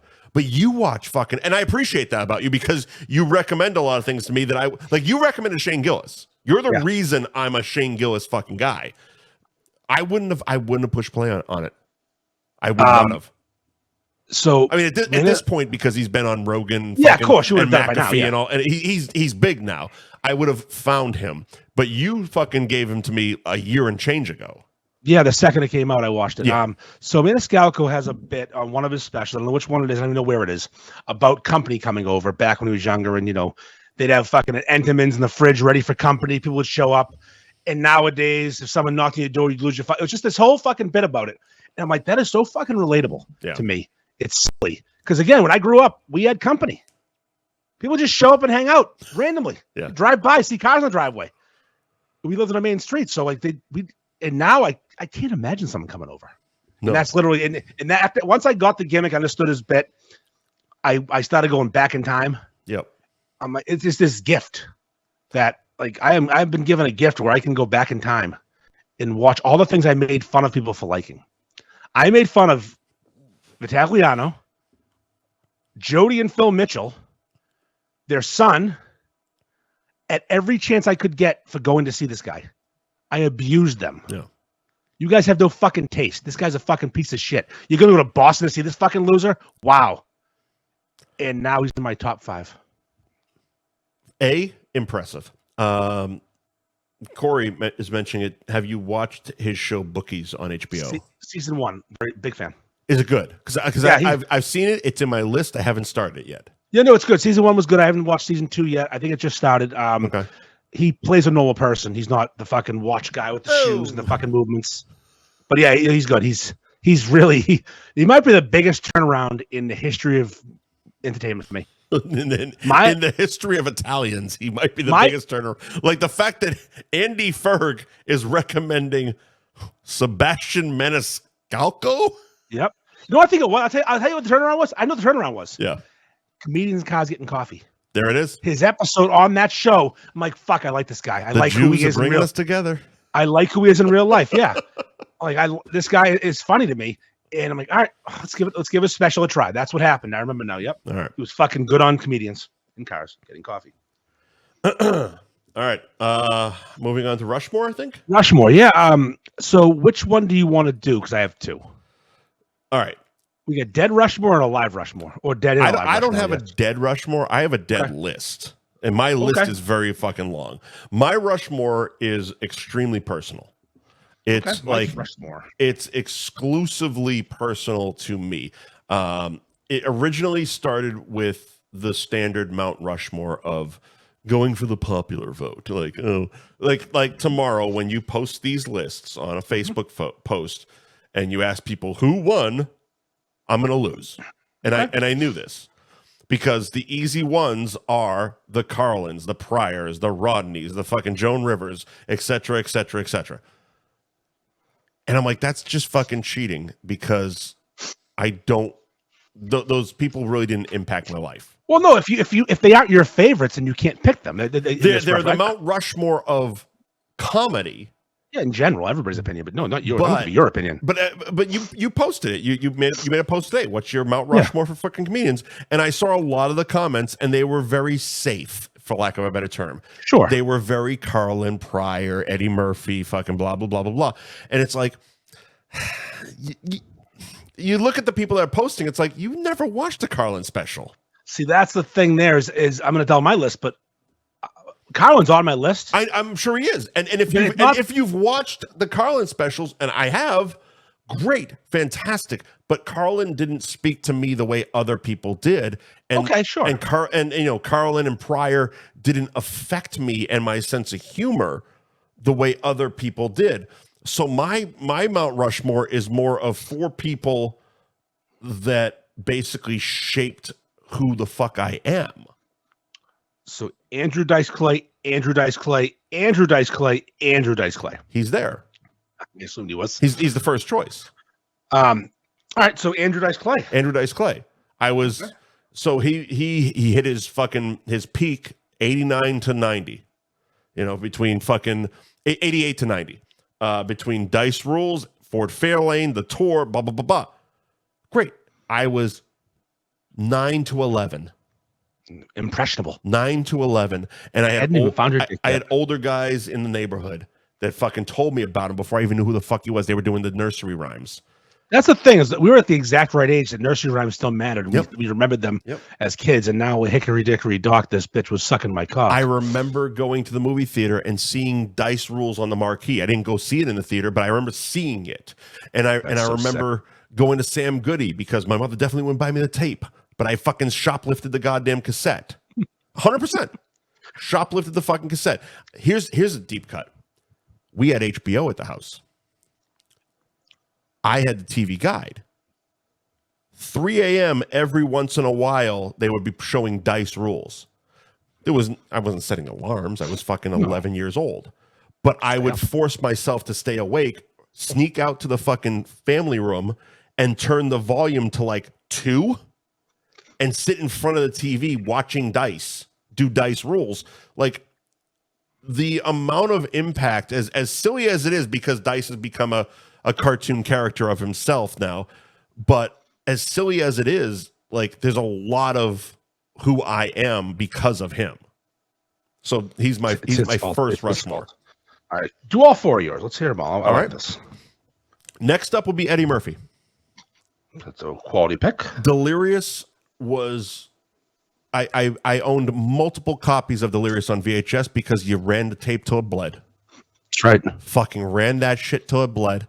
I watched Delirious 2 fucking nights ago, for Christ's sakes. Mm-hmm. I own it on DVD. Like, Delirious is, and we'll get to comedy specials, Delirious is probably the number 1 comedy special of all fucking time. All right. My opinion.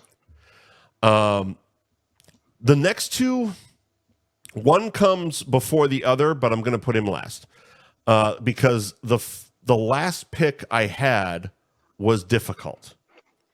I wanted it to go to Dennis Leary because Dennis Leary impacted my high school years immensely. But I will talk about Dennis Leary later. It went to Louis C.K. Okay. Louis C.K. I feel is one of the best comedians that ever did it, and also to a middle-aged white man, extremely, probably the most relatable comedian ever. Yeah, we're the right. Yeah, I've seen Louis in multiple venues in Boston, and every time I'm like, fuck, he nailed it. He didn't miss. Like, it was always an A+ show with Lou. Your list isn't so weird, by the way. But it's not weird. It's just personal. It's very personal. It's not like you're throwing out there fucking some weird guy you met in. No, I'm sure I'm not. I'm just saying that, and I guess weird was the wrong thing to say. But I said to you, like, we're not going to match on these. We have one so far. Okay, all right, fair. Eddie, yeah, of course. And my last, which came before Louis, and probably, and you probably know this because I've texted you probably almost every other week about him, is Patrice O'Neal. Yeah, I knew he'd be high in your list. You're a huge Patrice guy. Patrice came to me through the Opie and Anthony show. as did many of these fucking guys. Louis C.K. did as well. Bobby Kelly, Bill Burr. We're going to talk. We'll talk about Jim Norton later. But all these guys came to me through the Opie and Anthony show, and also when I was getting into radio. And Patrice, for me, is real fucking hard to describe because he should be heralded as the greatest fucking comedian ever.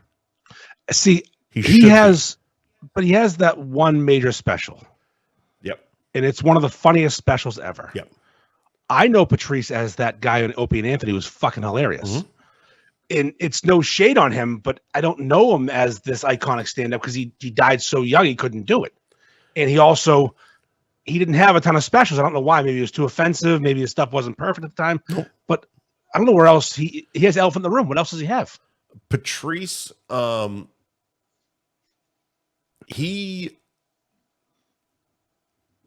me, he was so relatable because of his ability to fucking self-sabotage.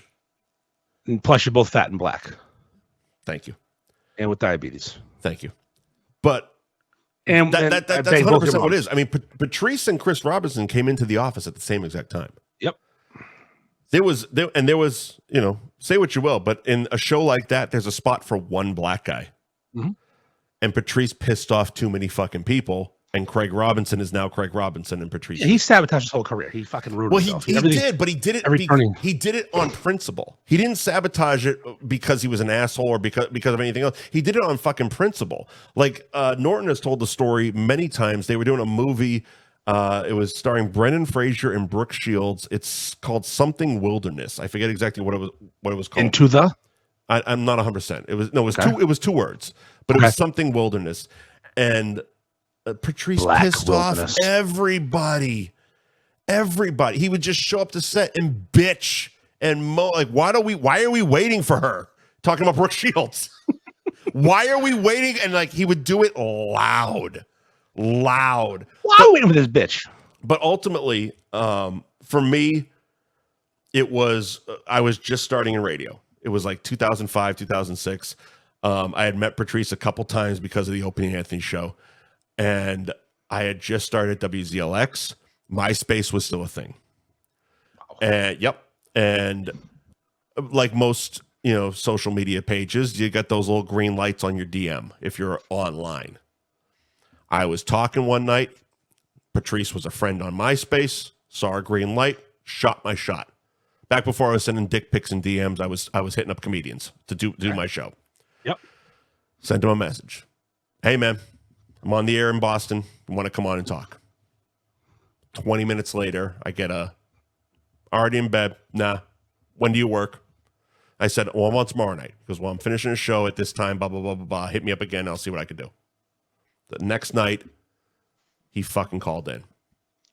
That's it. And we talked for like 20 minutes. Him and Bobby are the only two that do that. Him and Bob Kelly were the only two that do that. And they did it multiple times, and not a single one was airable. They were the best conversations I've ever had in radio. Not a single one was airable.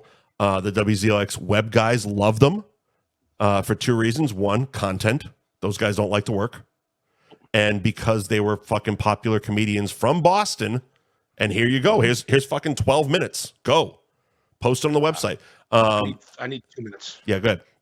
But to have him do that meant so much to me because it was so fucking early in my career. Like I was literally like, I was the smallest fucking fish in a big fucking pond. And when someone like Patrice or Bobby would call in and just bullshit with me, no, it wasn't like they were doing a bit. It wasn't like they were promoting anything. They were just up at that hour because comedians are up at that hour because they're finishing shows at that hour. And I was doing a show and they fucking called in and they just shot the shit. And that's how those people became part of my life. And ultimately, Patrice's special Elephant in the Room is one of my favorite pieces of comedy that will ever fucking exist. And to this day, and probably for the rest of my life, when people will ask me, I was saying to this day and probably for the rest of my life, when people will ask me, who's your favorite comedian? I will say Patrice O'Neal because I want people to find Patrice O'Neal. And that's me helping prolong his legacy. Like I want people to go to Paramount Plus and watch Elephant in the Room. It's a funny fucking special. Because no question about that. He deserved so much fucking more than he got. Like he's not given the credit he deserves. He pissed people off. As a comedian, he's one of the most brilliant fucking people you will ever fucking find. And him arguing with Anthony was some of the best radio ever. Some of the best fucking radio ever. Because Anthony's a legit racist. Legitimately. Yeah, he's a legit out of the closet racist. Oh yeah, 100%. And it was just, you got this big black dude who's got opinion, who's just as smart as you. But he was also smart enough to know this is good fucking radio. Oh yeah, no, the opening Anthony did. I don't give a fuck how racist Ant might be. Patrice and Ant going back and forth. Patrice knew goddamn well this is going to be good for me. Oh, and also Opie just sat back at those moments. Jim Norton, shut the fuck up. Why wouldn't you? Yeah, just enjoy the show because you are getting great stuff. They don't get the credit they deserve because they didn't have the longevity of a Stern. Yeah. Well, I mean, they blew themselves up, much like many people. I mean, Patrice is a great fucking example. All right, that's my eulogy of Patrice O'Neal. Now, see that right there is the most personal of the four, and that's the most touching of the four because you actually knew him a little bit. 100%. He's funny as fuck. Yep. And he died young and didn't get a chance to flourish. Right. And he would have, and especially now because I think offensive comedy is getting its second chance. He would have done real well with the ability to say what he wanted nowadays. And there's moments that I feel very vindicated with my fucking love for Patrice.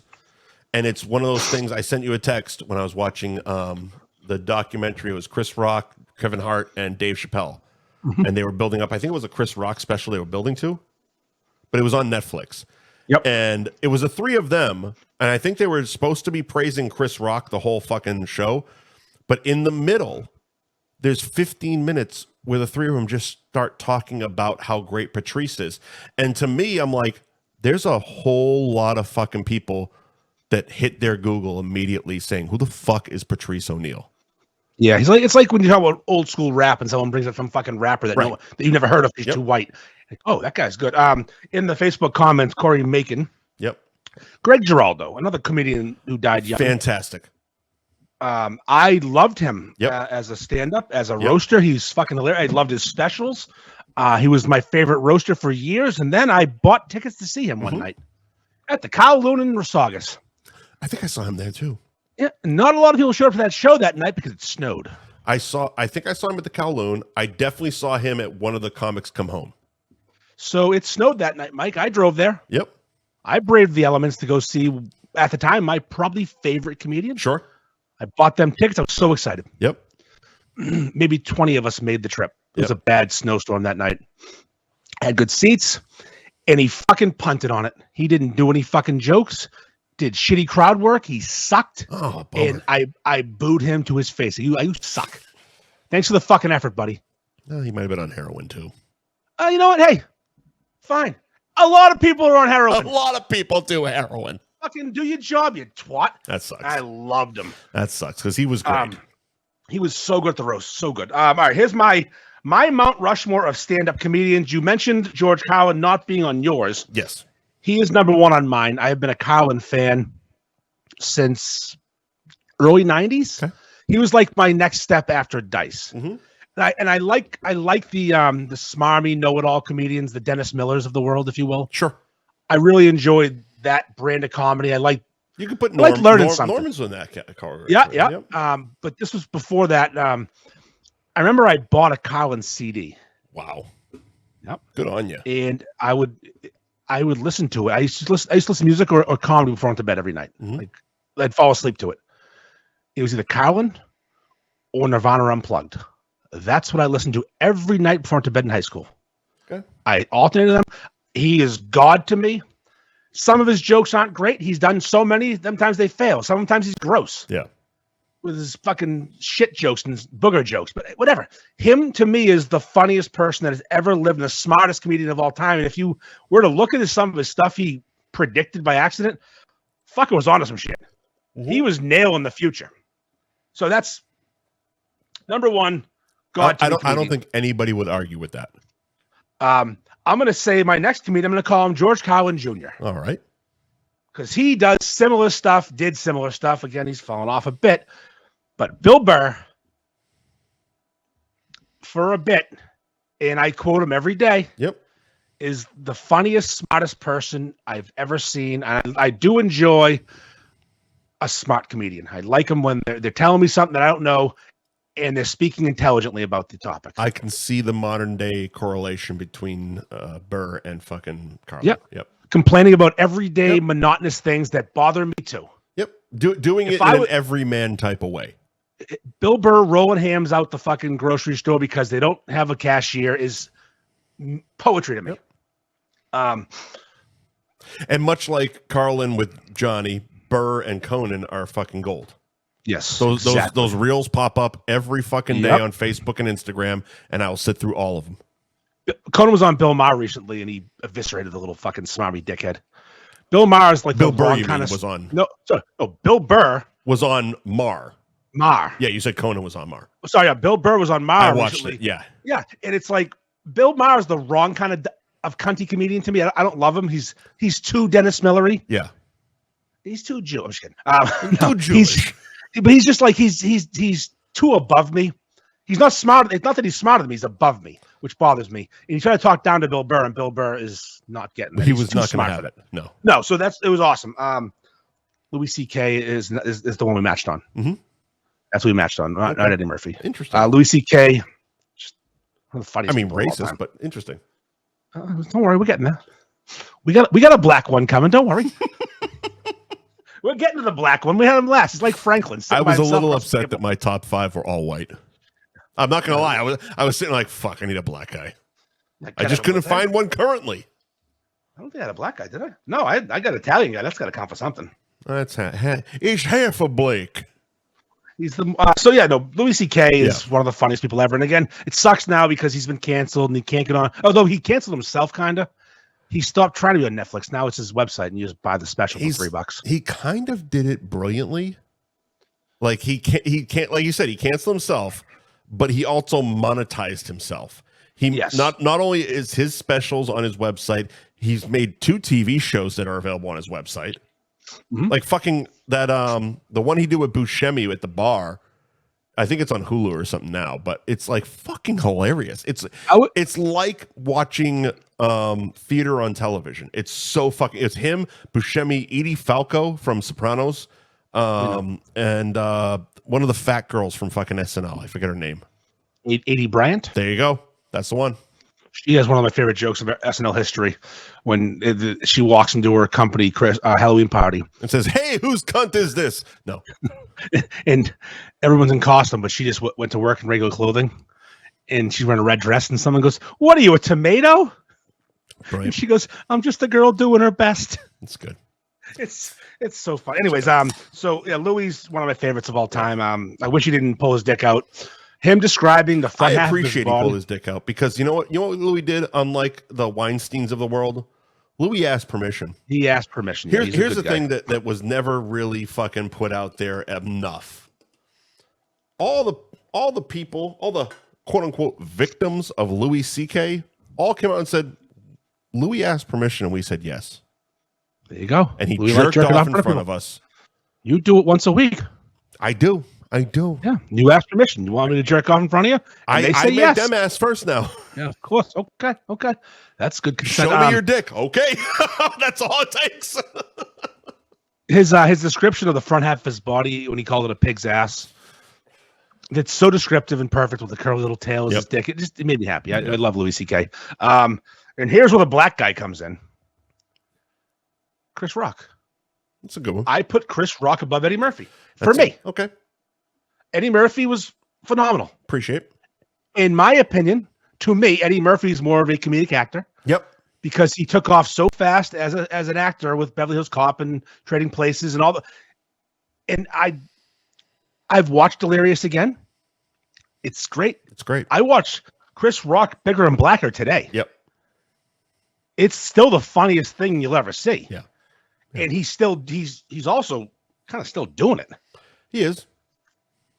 But no, Chris Rock to me is better than Chappelle, better than Murphy. He's better than them all. His jokes are currently yes. I will agree. He's definitely better than Chappelle. And currently, yes, he's better than Murphy because. Well, no, I'm not. I'm talking his career. In my opinion, again, we can differ on these. Yeah. Yes. Yeah, in his career, I think that Chris Rock is better than Eddie Murphy. Okay, that's what I'm saying. Rushmore is done. Dead people. Do you want to do? Let's do dead people. Oh boy, let's do dead people. See, now I did a Rushmore of dead people because I misunderstood the assignment. Well, I will take full responsibility for that because I was sending you messages repeatedly, and I went from having like 2 categories to 7 real fucking quick. Yeah, you were all over the place. Yeah. But let's do dead people. All right, I'm gonna take in my thing it's dead goats, but it kind of started to peter off into just dead people. I have a decent sized list. Okay. Carlin, obviously. Yep, Carlin. Pryor. Rodney Dangerfield is. Rodney? I named my dog Rodney a couple of years. My previous dog Rodney. He had googly eyes. Like, it looks good on you though. He had those eyes. Right. You're a Robin big Williams fan. Yeah, so that kid's hot. Robin Williams. Yeah, he's on the list. Yep. I don't think people realize how good a stand-up he was. His HBO comedy specials are hysterically fucking painful belly laugh funny, and the bitch of it is because of his estate's fucking legal shit, you can't find them anywhere except if you dig real deep into YouTube. Before I was listening to Carlin at night, I was listening to Robin Williams at night. He was also one of the sweatiest comedians ever. Oh, yeah. Ever to exist. I had it on cassette. It was a special called Night at the Met. Okay. From 1984. Oh, so much cocaine. Yeah. And he does jokes that I don't even get because I was a kid. He was in the room when John Belushi died. Was he? Yep. Him and De Niro. He does jokes I don't get. They were I in think the room, are funny. They basically pushed him. They shot him up and gave him all the cocaine and everything. And depending on what you believe, yeah, they were trying to put him up for a role where he was a heroin addict, and they basically said they'd do some fucking heroin. Oh, that's awesome. That's nice guys. Yeah. So movie was called Awakenings. They basically took the heroin out of it. They cast Jeff Daniels instead. That's the only movie I can think of that they'd both be in. Yeah. Oh no, the Fisher King was Jeff Daniels. Yeah, Awakenings is De Niro and Williams. Yeah. Yeah. So Robin Williams, known for other things, but his stand-up when I was a kid was fucking. And I didn't get the jokes. I didn't understand him. He's funny. See, I liked latter day fucking Williams. When he got older, like even post Good Will Hunting, he did a couple of HBO specials that were really fucking hard laughing funny. Funny. We've already talked about Norm Macdonald. Yep. Dead Goat. Yep. Patrice, we've talked about, is on my list. Dead Goat. Thank you. John Panette. Not on my list. I've seen a special or two. Never really resonated. He was one of those. He kind of fell into the category for me of like the blue collar guys, where it's like it's not really my thing. I only know of one special, and I own it. I bought it on Amazon one drunken night because they wouldn't give it to me for free. Yeah. And it's old. He's got no eye. He's just a big fat cherub, and I love him. Yeah, hilarious to me. Rickles is on my list. Yeah, got Rickles and Newhart. One line. Rickles and Newhart. Yep. Joan Rivers is on the list for that one. Kinnison on there. Kinnison's on the list. Yep. Of course. Bernie Mac. Yep. Oh boy, I love Bernie Mac. Bernie Mac, and when we get the specials, I think we can dig a little deeper on that one. And then I just went down the rabbit hole. I can basically cover it by basically the Harlem Nights cast, but I had Red Fox and Robin Harris and those like that Eddie Murphy's office in Harlem Nights. Della Reese on there. Della Reese, of course. Yeah. She's not a stand-up per se, but yes. You shot my pinky toe. You know, I mean, you could put Arsenio in there if he dies. But like that whole office of Harlem Nights is some of the best fucking black comedians ever. I watched a reel the other day. It was just Kinnison for 30 seconds and just pissed myself. Absolutely. About African people living too far from where the water is. Fucking murderer. He's a fucking killer. Just moved where the water is. That's the point. They keep bringing water to him. Just stop bringing water to him. Make him move. It's fucking genius. But again, without Rodney, there's no Kinnison, there's no Dice, which is why I put Rodney such in a higher level than a lot of people. It's funny because Mike Clark, Lenny Clark's brother, will post every once in a while the classic picture from Dangerfields because Lenny was in it, and it's amazing to look at that picture because it's Rodney, Lenny Clark, Bill Hicks, Dice, Kinnison, and like two or three other people that I can't remember at this moment, but it's like, Jesus, the names I just threw out alone would sell out fucking arenas for a month in the 80s. I don't know Bill Hicks comedy. I don't know. So Bill Hicks is going to be on a yeah. So I'll just do it now because there's only three of them. Bill Hicks, Mitch Hedberg, Lenny Bruce. Not my generation, not my style. I don't know Bill Hicks. I watched Bill Hicks comedy. People have claimed that Dennis Leary basically stole Bill Hicks' act. I can't say whether they're right or wrong because I've seen Bill Hicks act, and I was a big Dennis Leary guy. And okay, they both wear black leather jackets and smoke, but so did like 90% of comics. Yep, I guess I don't know, but yeah, Bill Hicks, Mitch Hedberg, Lenny Bruce. Before my time, Mitch Hedberg was in my time. But I was gonna say Mitch Hedberg. He was in my time, but he was a throwback type of hippie fucking methadone type of motherfucker. But it wasn't my style. They just weren't my style, but they're super fucking popular. And one of those like deserve to be mentioned. Like Dustin Hoffman played fucking Lenny Bruce in a movie. I mean, I don't know Lenny Bruce. And it was like he was one of those, he was like the first shock comic. He was like he got arrested for saying he was blue. Fuck or Yeah, cunt or whatever. Blue. Yeah, cursing. And he's the NWA of comedians. Exactly. Yeah. But it's like when you go back and try to listen or watch some of their comedy, it's like it's just old timey shit. Same reason I can't watch Pryor. Pryor is similar. Pryor is a bit more palatable. He's a bit more digestible. He talked to his crack pipe. Cool. Yeah. I don't care. Yeah. I don't care. I love Pryor as an actor. He's a funny motherfucker. Yeah. But I don't, if his stand-up's available, I don't care. But it's also, again, that's also our age. Yeah. By the time we were old enough to appreciate comedians, Pryor was an actor, not a comedian. It was Carlin he was Pryor doing the Gene Wilder movies and not stand-up. Listen, See No Evil, Hear No Evil is one of the funniest movies you'll ever see. Funniest fucking movie ever. It's fantastic. My wife didn't know about that movie. Fucking fantastic. My wife did not know about See No Evil, Hear No Evil, and she's the same age as us. Like 4 years ago, I brought it up. I go, "You've never seen this movie?" She goes, "I love Gene Wilder and love Richard Pryor." I go, "You won't believe this. Yeah. One's deaf and one's blind, and hilarity ensues." And Joan Servants is fucking naked halfway through a movie, and Kevin Spacey is a weirdo, so it's a fucking great movie. Shalimar. Are you blind? Are you deaf? Yes. It's such a fucking good movie. It's such a good fucking movie. When I was in bartending school, they what the fuck's the drink called? I don't know. God fucking damn it. Oh. In the movie, they Harvey Wallbanger. Okay. They drink Harvey Wallbangers in the movie. Heard of it. And I remember in bartending school, I'm like, that's a real fucking drink. And it's a screwdriver with Galliano in it, which is a Italian liqueur. Yeah. But no, in the fight scene, the Harvey Wallbanger is a whole big deal. The movie's phenomenal. I love it. All right. And with dead people, we go to specials. Do we want to do specials or do we want to do not honorable mentions? Because I feel that's like a diss. It's not like. Let's do broads. Let's do broads. Fine. Let's do fucking broads. Let's do fucking broads. All right, fine.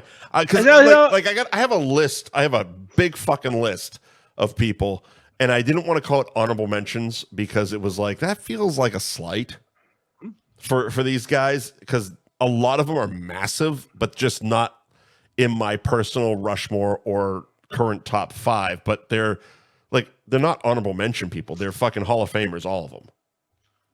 But let's do broads. Let's do both of our lists in rapid fire. Well, let's do broads first. Let's do broads. All right, I'm going to give you the funniest broads in my opinion. Okay.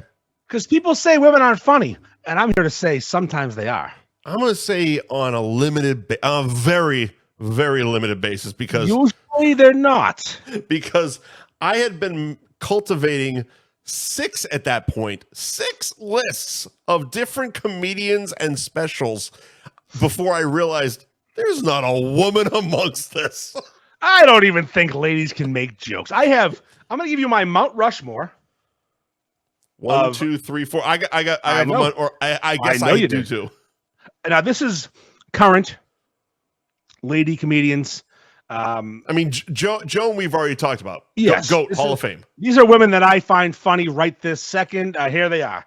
Natasha Leggero. On the list. Find her to be hilarious, especially at roasts. Fucking fantastic.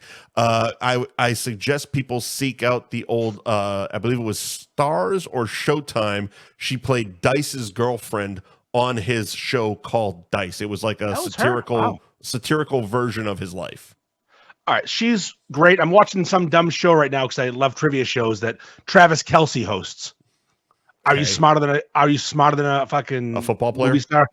No. Well, Natasha's one of the panel members. Natasha and Nikki Glaser are both on it. Oh, okay. And thank God they are. She's fantastic because they're funny, and she's also fucking sneaky old. Natasha's fantastic and also sneaky kind of hot. Yeah, no, sneaky hot, sneaky old. Ali Wong. Ali Wong is another one on my list. Her special when she's pregnant is fucking phenomenal. Yep. God, is she funny in that special? Yep. And she is 8.5 months pregnant. She's ready to pop. And fucking awesome. fantastic. Michelle Wolf. Michelle Wolf was the first one to come to mind when I literally was sitting there going, I haven't thought of a woman yet. Oh, Michelle Wolf. That was the first fucking name that came to mind. Her voice is shrill. She's kind of funny looking, but also kind of hot. She's such a gimmick. She's such a gimmick, hair, but it she fucking white, works because it's not a real voice. No, but it awesome. so fucking works for her. And I think my favorite woman comedian right this second, and probably of all time, is Nikki Glaser. Nikki's on my list. She's not my favorite, but she's on my list. Again, super bangable. If we're talking Nikki's on female my list fucking of comedians. If we're listening to them sex-wise, I'm going to go Nikki, Natasha, Ali, Michelle. Yep. That's my list. Yeah, 100%. But no, she is. And every roast she's on, she's a fucking killer. An absolute fucking killer. But the fifth one I have in capital bold letters, not Amy Schumer. I crossed her off my list as well. I don't. She was good for the first year. And wow, did she fall the fuck off. She won't go away. And she won't go away. Wow, she fell the fuck off. I went to an Amy Schumer show in the Garden with my ex-wife. And we bought the tickets when Amy Schumer was actually a thing. And I'm like, fuck. It was one of those things like you buy the tickets a year in advance. And it's like, she stinks now. And South Park had done an episode about fucking Amy Schumer. Like maybe 3, 4, 6 months before the fucking show. So we're sitting there and I ruined my ex-wife's experience. Because every time she fucking made a joke, I leaned over and go, you see, she said vagina again. Amy Schumer stinks now. She was great for a minute. She is. And okay, so for that story, the worst part about it, she was kind of cunty through a lot of the show. They had the no phones policy. Okay, I get it. A lot of comedians do that shit. Twist of Fate. Heroes? Nice. Yes. Delicious beer. She had the no phones policy. Okay, fine. But then all of a sudden, about halfway through the show, she goes, okay, now everyone can take their phones out and take a picture of me. Oh, fuck you. Oh, okay. But okay, I'm still okay. Okay, fine. Everyone's had to keep their phones away. And literally, the security was on point. I took my phone out at one point to check what time it was because I was bored as shit. And they go, put your phone away. I'm like, I'm looking at the clock, pal. Calm down. Hey, buddy, this stinks. I want to get the fuck out of here. Like, can you tell my wife to fucking can you kick me out? Please, kick me out. Throw me the fuck out. Throw me out. throw me the fuck out. But all of a sudden, she's like, okay, take your phones out and take a picture of me. And some chick in the front row runs up to the stage to take a selfie. Oh. And she shut the whole fucking arena down. She's like, now everybody puts their phones away because this bitch fucking ruined it. And I'm like, you just told everybody to take pictures of you. Like, you're self-important. You can't have it both ways. Worse than that. I'm gonna keep riding this fucking Amy Schumer. Worse than that. She didn't close her own show. So normally, like, you go to an Amy Schumer show, there's opening acts, maybe a second act, and then Amy Schumer closes the fucking show, right? Yeah. No. You ever heard of Bridget Everett? Nope, not once. Yeah. Bridget Everett closed the Amy Schumer show in the TD Garden to about 15,000 people walking the fuck out. That's so dumb. Bridget Everett is a big Jabba the Hutt looking woman. You can Google her and fucking see what I'm talking about. And she came out talking about cunt. Oh, look at my cunt. And I'm like, gross. Can we leave now? That's the thing with a lot of women comedians. They go dirty, and it's Amy Schumer's gross for that. Nikki Glaser gets dirty sometimes, but most of her stuff is clever. If you're clever and dirty, great. Yeah. If you're just like, I'm a whore, it works for the first year. That's why Amy Schumer worked for the first year. Mm-hmm. She was a drunk, dirty whore. And then it's like, oh, you're 40. You know who else? Mom of 2. Was on my list for women. Stop was Lisa talking Lampanelli. about getting date raped. Lisa Lampanelli is on my list for women comedians, but only because of her roasting. Only roasts. Her stand-up stunk. And then she got thin and woke and fucking terrible. The real problem was she got smaller and nose didn't. So she looked like that character in Beetlejuice with the fucking giant long face Alec Baldwin does to himself. Yep. Look, that fucking nose. Oh, that poor husband of hers. Horrible. No, she's gross. We are. Yeah, just what you were. All right, before we jump to specials. Do some ads? Do some ads. Where are we? Let's see. Cabaret Nix. All right, get that. All right, I'm going to go piss. Coming to the Cabaret stage is the Cabaret Lounge in Peabody. Route 1 southbound. The place is phenomenal. It's been an institution in Peabody for 1 million years. It's got a flavor for every taste.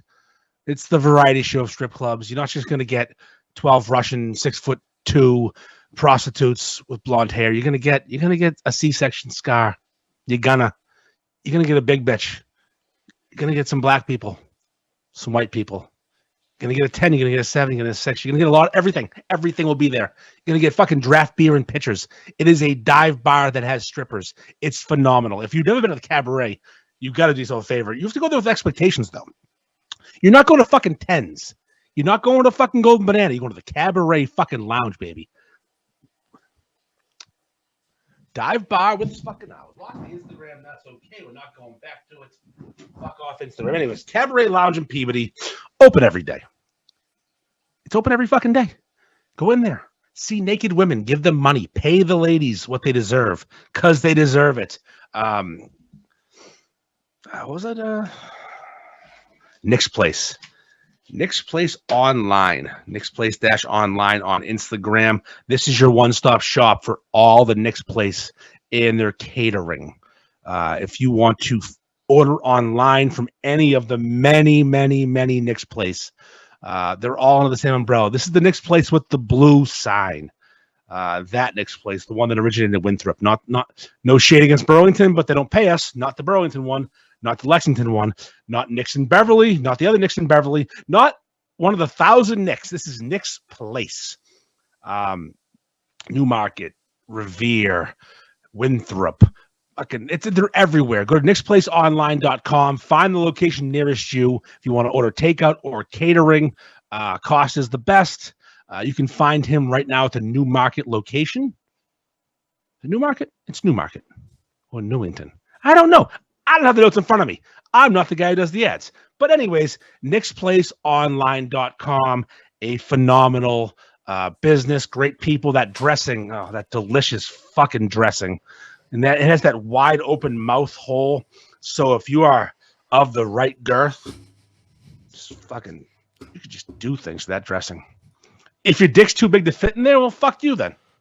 Go fuck something else. You don't deserve the dressing. Yeah, you don't. If you can fit in that dressing hole, and you could have sex with that dressing. If your dick is that big, you can't fit in the fucking dressing bottle. You don't have enough problems to worry about fucking a dressing bottle. There it is. You can. I mean, I could fit myself in this fucking this little hole for the tape. I'm not gonna, but I could do it. Jamie's Roast Beef in Peabody, 44 Margin Street in Peabody. jamiesroastbeef.com is the website. You can order online, and if you're also looking for a job, you can apply online. Jamie's does so much more than roast beef as well. Go to their website, check out their menu, and of course their Facebook and Instagram page at Jamie's Roast Beef. Most latest posts here, a little chicken kebab salad with some of the freshest goddamn tomatoes you will ever fucking see. Those things are red as the devil's dick, if you will, at jamiesroastbeef.com and at Jamie's Roast Beef. Their fried chicken sandwiches look fantastic, and they do multiple different variations on the beef, the Greek beef, the fucking classic three-way, Angry Ferg, McDan Bob, the Buffalo Blunicorn. So many different delicious variations on the beef at Jamie's Roast Beef, 44 Margin Street in Peabody. Pasalito, School Street Foods at School Street Foods on the gram. They are located at 618 Salem Street in Linfield. Please say hi to Javier when you get there. They are doing some fantastic fucking things with some fantastic fucking food in fucking Linfield. Chicken sandwiches are out of control. Out of control. Out of fucking control. If I lived near there, I would die young. I'd be eating those pastelitos every fucking day, and that chicken sandwich is like a death row type meal. Yeah, and again, it's one of those things I have to live vicariously through you fuckers.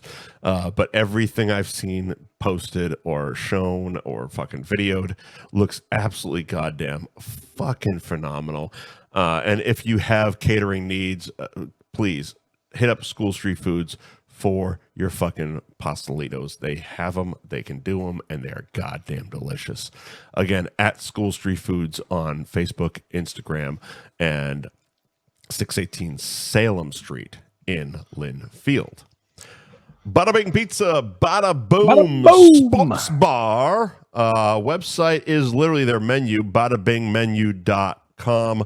They are located at 32 Hampshire Street in Methuen.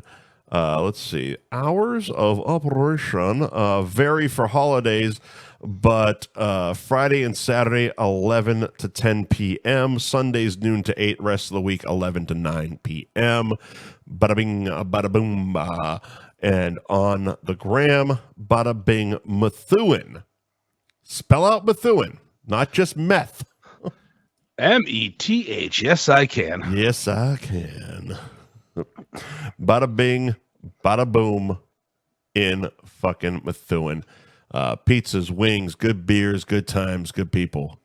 They have the new place opening at some point too, so shh. Oh, word. Oh, word. Oh, word. All right. Word. Let's do a quick, hold on. Let's do a quick mention of comedians that we didn't mention. Mention of comedians that we did not mention. Okay, I got a list. People who we love but just didn't make the cut in top 5 or Mount Rushmore. I have a handful. You have a handful. Go ahead. Like I said, not honorable mentions because it feels like a slight because these people aren't like honorable mention people. I have on my list. I mentioned earlier Jerry Seinfeld. Yeah, I didn't. He's, it's not my guy, but he's a guy and he's a big fucking thing. Colin Quinn. 0 for 2 on me. All right, Ricky Gervais. So late. Phenomenal. Forgot that on my list. All right. Joe Rogan. Nope. All right. Chris Rock is on my list. He was on one of your others. Yep. This next guy is going to start a subcategory. Adam Sandler. Sandler is one of those SNL guys that you didn't register as stand-up, but started really doing stand-up after they got popular on SNL. Spade's another one. His fucking guy, Kevin James, is another one that I never knew Kevin James did stand-up until after King of Queens. You know, Seth Rogen, not an SNL guy, but did stand-up for some reason. I got one for you. Seth Meyers. Seth Meyers, yeah. Did that phenomenal stand-up. Okay. Phenomenal. He's on my list. Okay. He has a special called Lobby Baby. I scrolled past it today, actually. Yeah, it's good. It's great. It's literally named after where his daughter was born. Okay. In their hotel lobby. Okay. I listed Sandler only because his last special was good. Yeah, it was. He's the reverse Chris Rock, because Chris Rock's an SNL guy, but he's a stand-up. He was a stand-up before SNL. Yes, exactly. And SNL just plucked him, and he sucked at SNL where everyone else was and good. People are going to say, dude, they did stand-up before SNL. It's like, shut up, stupid. They weren't known for stand-up. They were known for SNL, and they did stand-up, where vice versa with Chris Rock. Joe Piscopo. Yep. Terrible at both. Look, if Belushi had lived, he probably would have done stand-up. Someone tried to... People tried to put him in their list. So I go, hey, Belushi wasn't a stand-up. Actually, him and Dan Aykroyd met in a comedy club. Yeah, that comedy club was called Second Fucking City, and it's a fucking... They met at a sketch show. It's a sketch show. It's just discount SNL, you fucking zero. They met at a comedy club. He wasn't doing stand-up, stupid. No, they were doing skits. They were doing SNL shit. And similar to that, Bob Saget. Bob Saget. Yeah. Bob Saget was Full House, America's Funniest Home Videos, and then he had a second fucking life as a stand-up. The Aristocrats is one of the funniest things you'll ever see. And Bob Saget, why it's funny. Things ever, yeah. He's why it's funny. He's the main cog of that documentary, I guess we'll call it. One of my favorites that was in the running for that 5th spot as top 5 is Dave Attell. Dave Attell's awesome. He's on my list. Jim Norton, another one. Yeah. Jim, again, for me, and the Opie and Anthony thing. I love him on Opie Anthony. You know, his stand-up is not my thing. It's gross. He's gross. Jim was, again, he was one of my guys for a long fucking time. I follow him on Instagram. I find him funny. I like him as an actor. Yeah. His stand-up's gross. Yeah. John Mulaney's on my list there. Yeah, I get him too. Yep. At any time a John Mulaney special hits Netflix, I'm hitting play. Tracy Morgan. He's awesome. Tracy Morgan's phenomenal. And again, Tracy, Tracy was a stand-up because he did Def Comedy Jam before SNL. Yep. Yeah, I used to watch Def Comedy Jam a lot. Yep. We'll get there. We'll get there. How much time we got here, fella? Plenty. Dennis Leary is on the list. We talked about Dennis Leary earlier. He was a hugely influential in my fucking high school years. And when we get to specials, I'll discuss more about No Cure for Cancer. And I put P. Holmes at the end of the list just because, again, I've rewatched his latest special now 3 times. I like Pete Holmes a lot, yes. I like Pete Holmes. Here's my list. Yep. People you didn't mention. Tim Dillon. Tim Dillon is one of the funniest specials of 2024. Mm-hmm. He's a big, fat, white, gay dude who's one of Rogan's people. Okay. He's a confusing fella. Mm-hmm. Hilarious. Nate Bargatze, the highest grossing comedian of 2024. Yep. You brought him up. Appreciate it. What, 2 nights ago? Yeah, and you watched all his specials. All 3 of them, and he did not do it for me, but I 100% understand why he did it for you. He is you. He has trouble ordering coffee. He is you. Like I did it backwards. Full disclosure. What's his last name again? Bargatze. Terrible name. Yeah, it's awful. He's from Tennessee and has the most Italian name of all time. Terrible fucking name. Bargatze, pasta fagioli. So I clicked on his special because you said watch his fucking special. Mm-hmm. Okay, fine. So I clicked on the first thing I saw with his name, which happened to be his newest special, which came out last week? Something like that. Yeah, it just came out. Yeah. And I'm like, I fucking recognize this guy. And as I'm watching his newest special, I'm also Googling him and going to IMDb, and I'm like, he's done nothing. I have no idea why I know this fucking guy. I think it wasn't until mid-second special that I'm like, the fucking SNL monologue. Because of the McDonald's thing. Let me just tell you why you're wrong about him, though, because I need to appreciate him. Good. He has 3 Netflix specials in 3 years. Yep.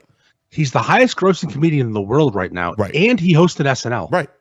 Seems like He's doing great. I'm not saying he's bad. And I enjoyed his specials. It wasn't my thing, but I enjoyed and I could appreciate what he was doing. Like I said to you, I was watching his latest special. He's in the round in a fucking 30,000 seat arena and it's fucking sold out.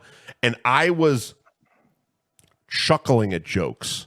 Last person I saw do that, Dane Cook. I was going to talk about Dane Cook in a minute. But Dane Cook. The reason I felt, okay, like I think I'm on the ball with this guy. It's not my thing, but I feel it's his fucking gimmick is because the audience was only chuckling at the same times that I was chuckling. He's not a laugh out loud fucking comic, in my opinion. No, but he's solid and good, and I really enjoy him. I'm not going to argue. I mean, fucking, he's the most successful comedian of 2024. Tennessee Kid was one of my favorites. I watched Tennessee Kid twice this weekend. And that was the first special, right? That's the first one. That's my favorite one by a mile. So that was the last one I watched. I go 1, 3, 2 as far as ranking. And his most recent one was better to my friend Jack Daniels. I remember very little, but I do remember texting you in the closing 10 minutes because he basically described your life. Yeah, he mirrored you. Yep. And I remember texting you, this is why you love this guy. This is fucking you. He is you. Like it was. He has trouble ordering. I'm watching Andy Ferg on fucking stage. I'm like, okay, that's exactly who this is. And I love him for it. Yes. Another one I love, not mentioned once tonight, and is an underrated stand-up, also an SNL guy. Jim Brewer. Brewer's fucking great. Jim Brewer. Brewer's fucking fantastic. Great fucking call. Did a clean special on Amazon Prime when his kids were like at a certain age where he wanted to do a special where he didn't swear for his kids. It is the funniest thing he's ever done. It is phenomenal. He talks about the Brewer look and his daughter has it and they think she's high as a kite. And he goes to the fucking Great Adventure in New Jersey and drives in the safari and fights a fucking ostrich. It's phenomenal. Yep. It is laugh your fucking balls off. He does all the Brewer stuff. He does the Aussie voice. He does AC/DC. He fakes guitar playing.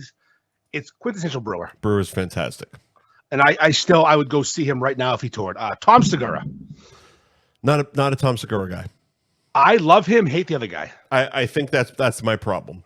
I think I've been influenced too much by Bert Kreischer, and Tom Segura is getting the shrapnel. So he's getting my mental shrapnel. It's like fuck you because of that fucking guy. I discovered Segura over 10 years ago. Netflix special called Ball Hog. And I'm sorry if you like Bert Kreischer, you're a fucking retard. Yeah, no, I'm with you 100%. That he's not. He's a fucking gimmick. He's a gimmick. He's not funny. I'm sorry. I actually don't mind him in an interview setting. As long as he keeps his fucking shirt on, doesn't try to do the weird shit. Like fucking be a person, be a human being. It's like Larry the Cable Guy. It's like he's Larry the fucking Cable Guy. It's like we wanted Barry the comedian, dum dum. He was on Bad Friends with Bobby and Andrew, and it was good. I listened to it, didn't watch it. He sat between them, and it was funny. And they actually put him in a chair that was inflatable that had a small hole in it. Andrew Santino. Oh, he's on my list. Solid fucking comedian. Really not good on my list, but solid fucking comedian.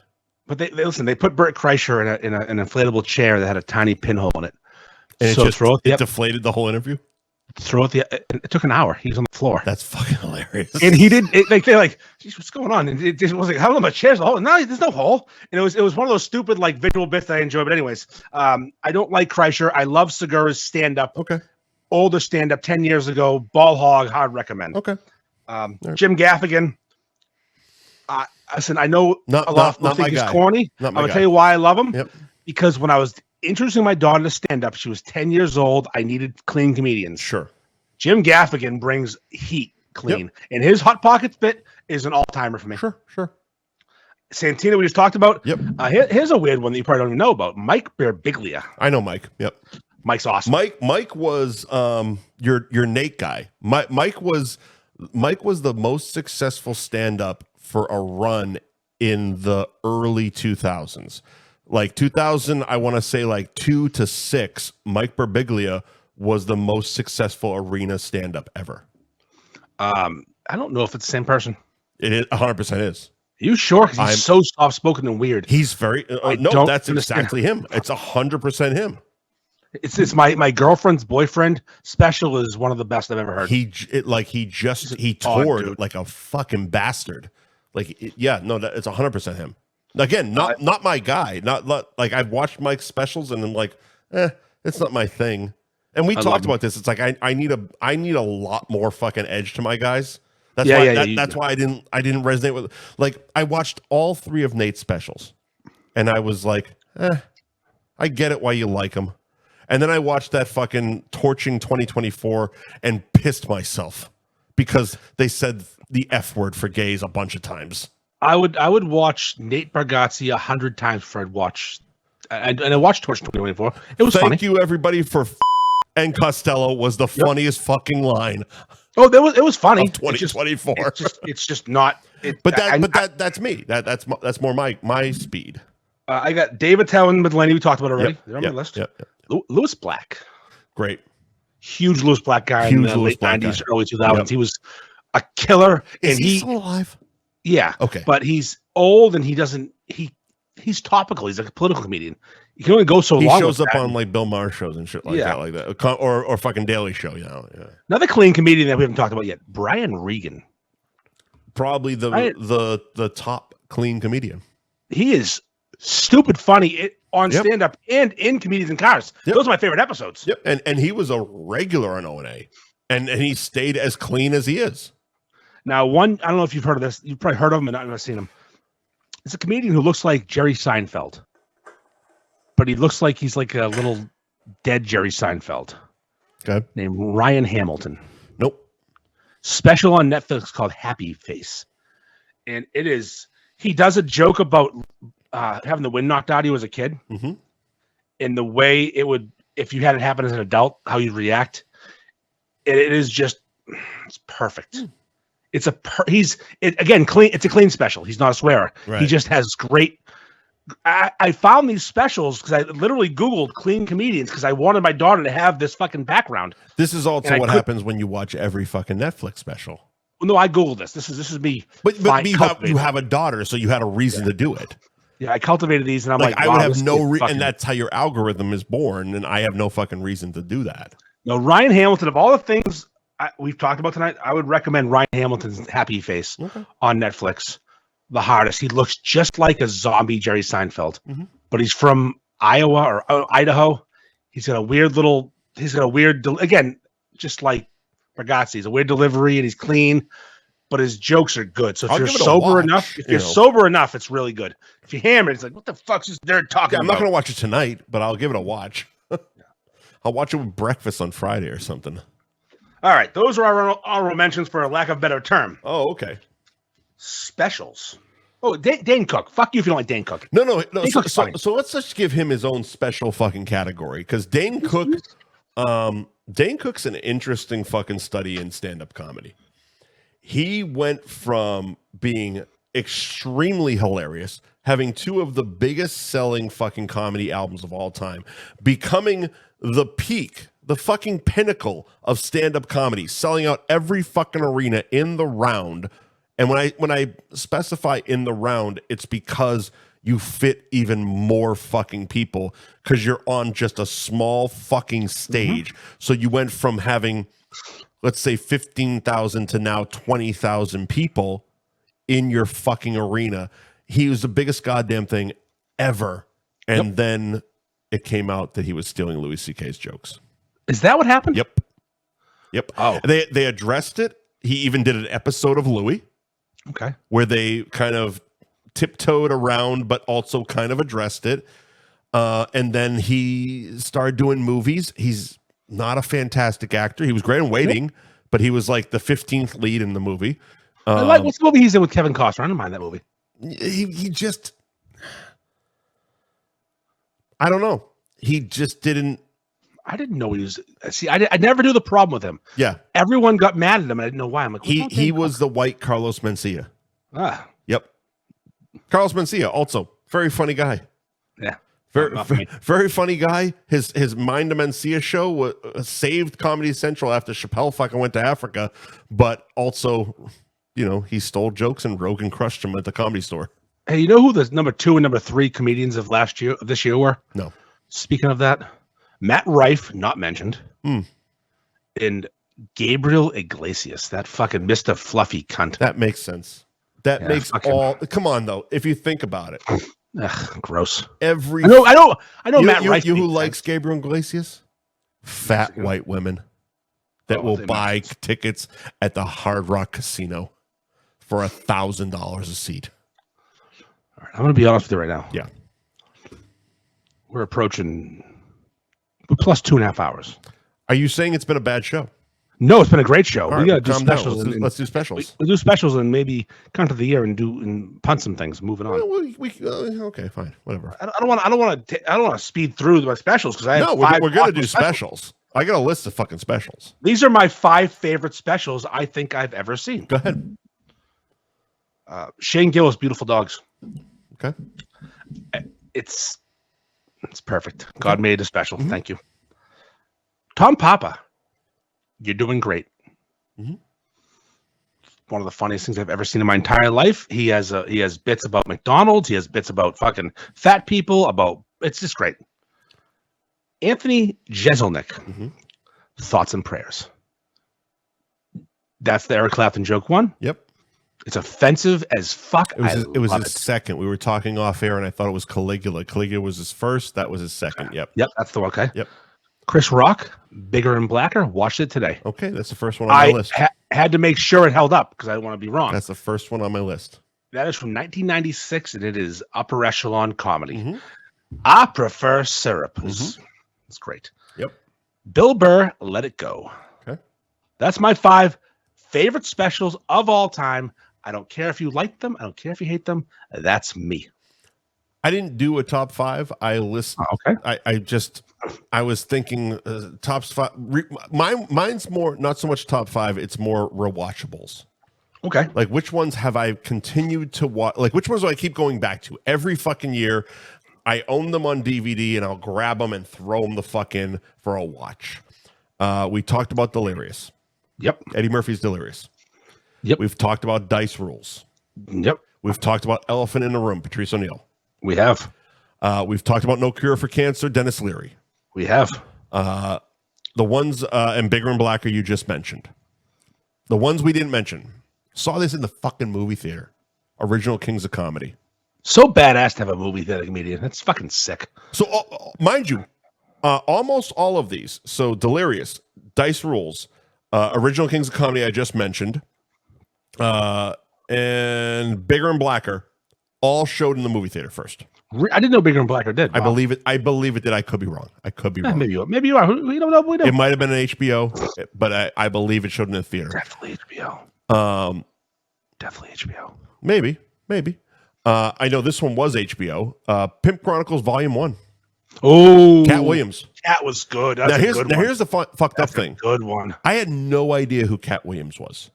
All I knew was there was a comedy special called Pimp Chronicles Volume 1, and I'm like, I'm fucking watching this. That's the green outfit one, right? Yep. Watched it. That's a phenomenal special. Laughed my balls off so hard. It became one of those things that like I made it my personality for like a month, to the point that I went to Will's house, sat down with his mother and his father, and made them watch it. It was so funny. It's one of those you make people watch it funny. What a pull, because I forgot that existed, and I love that. It's been so long since I've seen it. Yeah, okay. I watched it right after he did the Shan Sharp interview. I'm like, this phenomenal. That's fucking phenomenal. As I mentioned, Original Kings of Comedy, watched in the theater, still rewatchable, own it on DVD.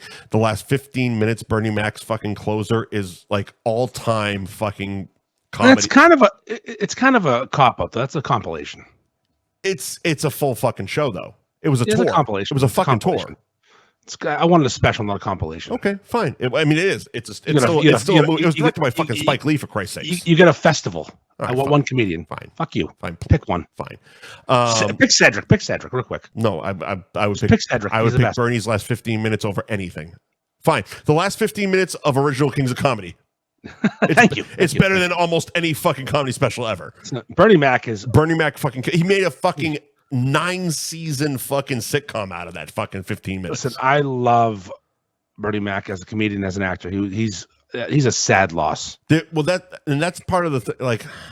I didn't want to. I'll fucking do it. He's what Hollywood wanted Patrice to be. Yeah. Yeah. He played the game. He made the sitcom out of his comedy special. He did the Ocean's movies with George Clooney and Brad Pitt. He played the game. He's in life, man. He's in life. He's good in life, and fucking Martin. Speaking of Martin, the last special on the fucking list, You So Crazy.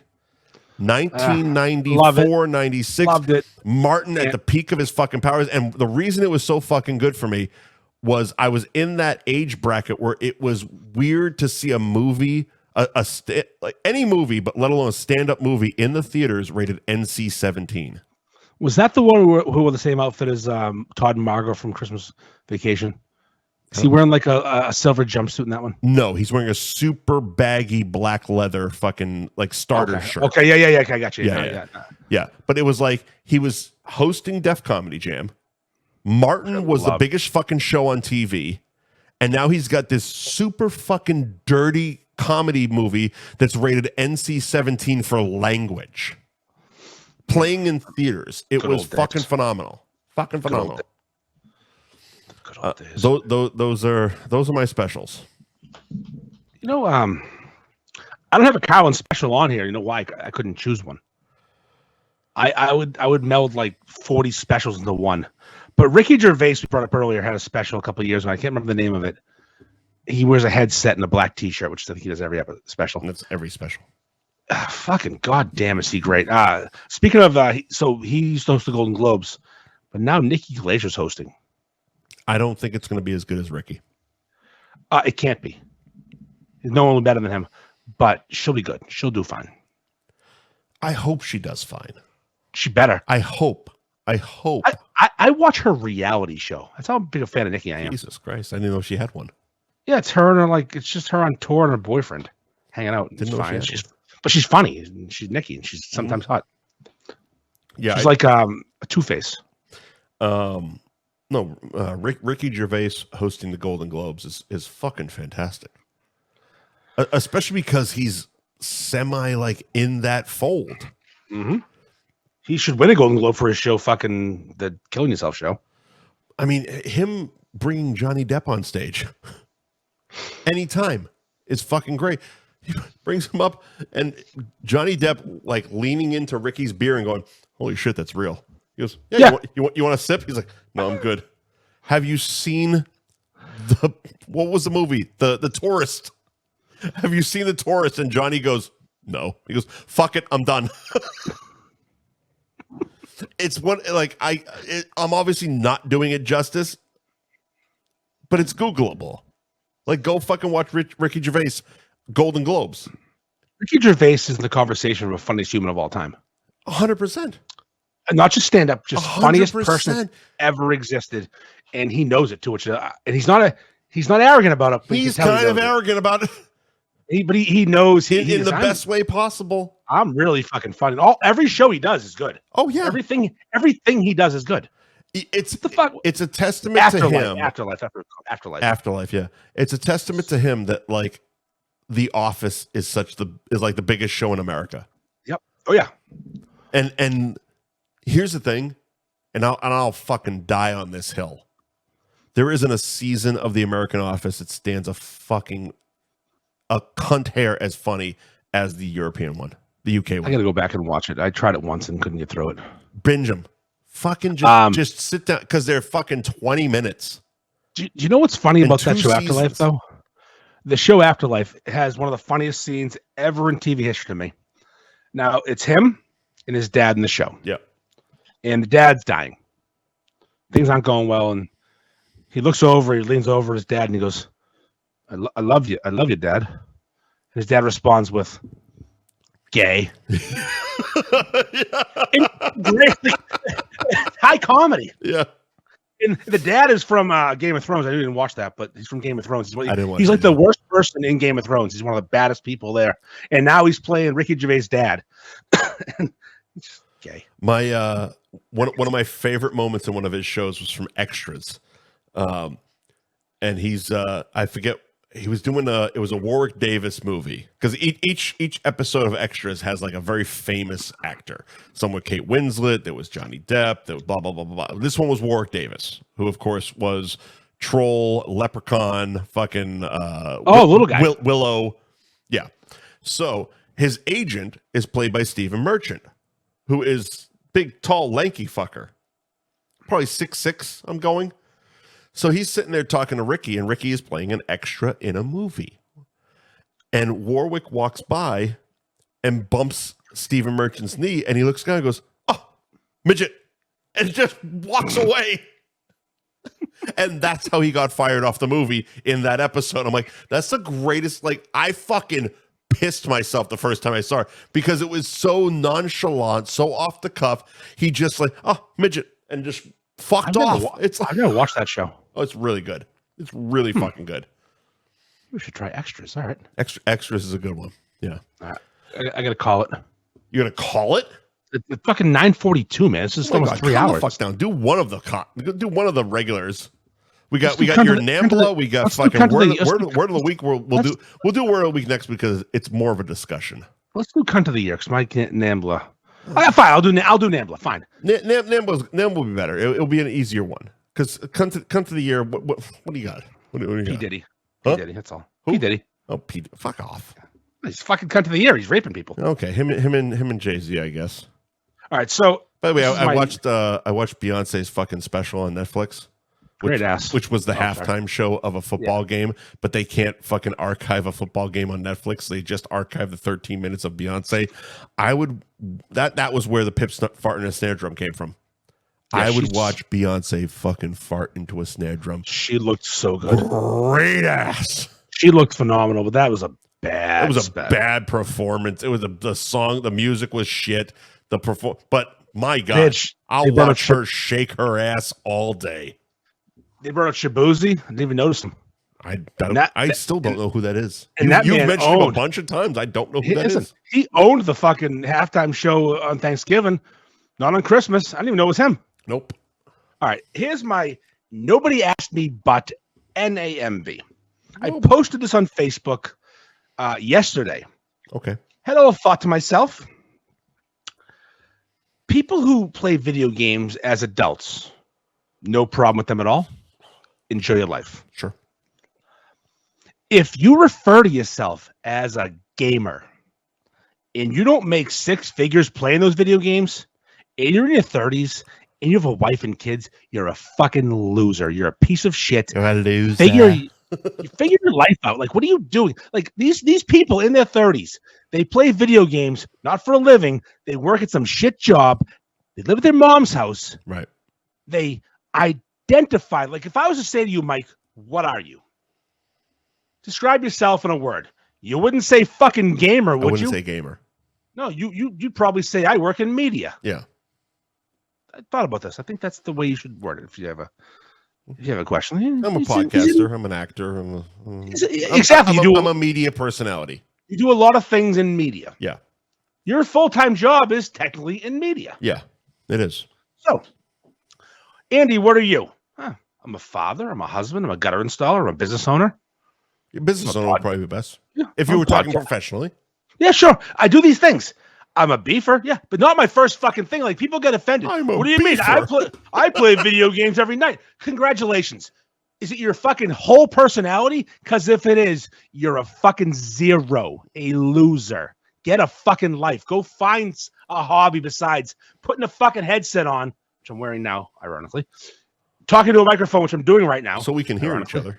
Yes, but like, it's not an adult hobby or occupation that's your whole personality. If you're 22 and you're just fucking living at home, fine. But if you're 30 years old, getting DoorDash all day long, playing video games, your headset on, never leaving the fucking basement, you're a fucking zero and a loser. Get a fucking life. I hate to be that guy, but it's like there is the stigma of you're still living with your parents. Yeah, it's tough nowadays. It's tough nowadays. Probably still living with your parents. Oh, 100%. You get your Twitch stream that gets like 2 to 4 fucking viewers, and 2 of them are you on your phone and your computer. We have 2 currently. That's okay. It's been 2.5 hours though, so I expect that. But also the live isn't important for us. It's more of a recording purpose. Mm-hmm. If that's what you're doing, like if you can make a living, fine. But if you can't, go away. I'll go full in. I'll go fucking full in. during COVID, I got real fucking deep into Grand Theft Auto Online. Real deep into it. We've all played it. I was making fucking movies, short films on it. I was bored as shit, and it was my only fucking outlet for life. You remember? I was locked down on the fucking Cape. I had no human contact, and this was my outlet for life. And there was a point I'm like, maybe I can fucking do this. And then like it didn't do anything. So I moved on with my fucking life. Listen, again, I said you can play video games all you want. I never once would call myself a gamer. I'm like, okay, this is interesting, and this is fun, and this is creative, and this is fucking okay. And I'm doing it with I was doing it with Will and his brother, and we're having fun. But it was like, I'm not gaining traction, so I'm not gonna fucking pursue this as a thing. So calling myself a gamer would have just been fucking lying to myself completely. A bunch of the beef mods play Fortnite every night. They do. Every night. Every night. Every night. But not one of them would identify themselves as a gamer. You know why? Because it's not. Because they like playing video games. It's a social thing. Yeah, they want me to play. I just don't. I don't do it. No. I'm saying the identifying thing. You don't need to identify as a gamer if you're doing it as a social fucking thing. If it's just a fun thing you do. It's literally. It's meeting your buddies for poker or fucking watching the football games on Sundays. I'm not a bowler. You go bowling. You know, it's a social fucking thing. But to sit there and be like, oh, I'm a gamer. I go bowling. I'm not a bowler. Are you? That was the disconnect to my post. A lot of folks got triggered. I'm like Johnny fucking Vinny. Yeah. He got triggered. I'm like, no, you're a lot of things. You're not a fucking gamer. Stop you're a father. You're a husband. You used to be a pro wrestler. Yeah, Jesus you run Christ. Yeah, you're a former military, former pro wrestler. You run a restaurant. You're a lot of fucking things. You're not a gamer. Don't call yourself a gamer. You have a lot of other things that are way cooler to call yourself. Yeah, that's the thing. It's loser behavior to fucking. If that's your only thing, then guess what? You're a fucking loser. Yeah, you're a professional bar hopper. There you go. And you're real good at it. I'm good at it. I'm a goddamn cocksman. I'm good at it. My man hangs dong. What was it? Fucking Rudy and Bachelor Party. I like sex. I'm fucking good at it. That's right. That's Mike Wendt. Sex addict. Habitual dick pic sender. There you go. Not a gamer. When asked. Yeah, always asked. Always asked. You got one coming tonight. Oh, probably. We're not going to do word of the week. No, that's it. We're done. It's a discussion. Cunt of the year, you said who was Diddy? It's P. Diddy. Yeah, fucking P. Diddy. Okay. Or that guy who killed the CEO. Fuck you. Nice abs, dickhead. Fucking asshole. You dick. Oh, I have abs. I got a gun. No, couldn't kill yourself. Mm-hmm. Oh, I did it again. Fuck. What are you gonna do? Whatever. All right. I guess that'll do it. Yep. That's a good run. It's a good New Year's Eve run. It's a good year. Good New Year's Eve. Good fucking year. Good wrap up to the year. Thank you to our sponsors this week. Gary Girolamo Group, Cross Country Mortgage. Ben Franklin Print Company in Middleton. Twisted Fate Brewing and Danvers. Anthony's Roast Beef and Pizza in Tewksbury. World famous Cabaret Lounge, Route 1 South in Peabody. Nick's Place online at nicksplaceonline.com. Hit up their catering or all the locations, nicksplaceonline.com. Jamie's Roast Beef in Peabody. School Street Foods, Pasalito in Linfield, and Bada Bing Pizza, Bada Boom Sports Bar in Methuen. Thank you to sponsoring this program. And thank you to everyone who sponsored throughout the year. Fuck yeah. Thank you for sponsoring this shit show. If you fell off after a month, we appreciate your money. That's why I appreciate you. Do you think people are going to think we're fucking nerds for knowing this much about comedy? Because you and I know a lot about fucking comedy. I don't fucking care. Oh, fine point. I don't either. I don't fucking care. I had a blast tonight. I had a blast researching and reliving memories of this. A lot of these comedians that I mentioned, I've actually met. They're fucking some of our friends. Like I would consider Bobby a fucking friend. You know, You what forgot I mean? one person. Oh. Greg Fitzsimmons. Good one. Big Greg guy. Good one. But it's like I had a blast. I had a blast with this show. I when you first mentioned it, probably a week ago, that let's do the whole show stand-up comedy. I'm like, I don't know if that's gonna fucking work. But I'm all in. I'm a team player. Let's fucking go. But I'm like, in the back of my head, I'm like, I don't fucking know if we're gonna be able to stretch that shit. And then it just kept growing and growing and growing like a big fucking hard erection. And goddamn, did we not just fucking come all over the face of this show? Yes. Goddamn right. We came everywhere. Everywhere. And they all wanted it. We impregnated this show like fucking Tracy Morgan. Tracy's the best. Do you listen to Bobby and Andrew's podcast? Not regularly. I watch clips and reels. He did Tracy in a recent episode. It's an older episode. I'm like back in October still, but it was fucking. Andrew does a spot on Tracy. It made me so happy. I'm like, fucking Tracy's the best. Tracy is the fucking best. Oh, his role in 30 Rock puts him in my fucking. I saw Tracy at Kowloon. Wow. I saw Tracy. He fell asleep on the couch. There was a couch on stage at the O&A Virus tour in Worcester. He fell asleep on it for like 3 comedians. He just laid on the couch and 3 comedians did their set, and Tracy was just out fucking cold. But like there was a bat mitzvah or something, which is what, 13? I don't know how old Jews are. But in that ballpark.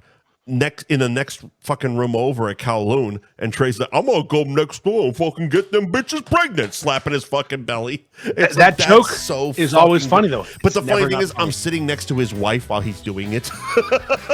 He is just Tracy's got a gimmick, and when he did Comedians in Cars, I got that Walmart money. Oh my god, he's got that fucking house. Like thank fucking Christ he lived, but holy shit. Thank Christ he lived, because he made a fuckload of money off that hit. He did. All right, let's get the fuck out of here. Piss my pants. All right. Thank you to our sponsors. Thank you to everybody for supporting us all year. Next week, we will be back on Tuesdays. See you next Tuesday, cunts. Andy? Go fuck yourself, everybody. Bye-bye.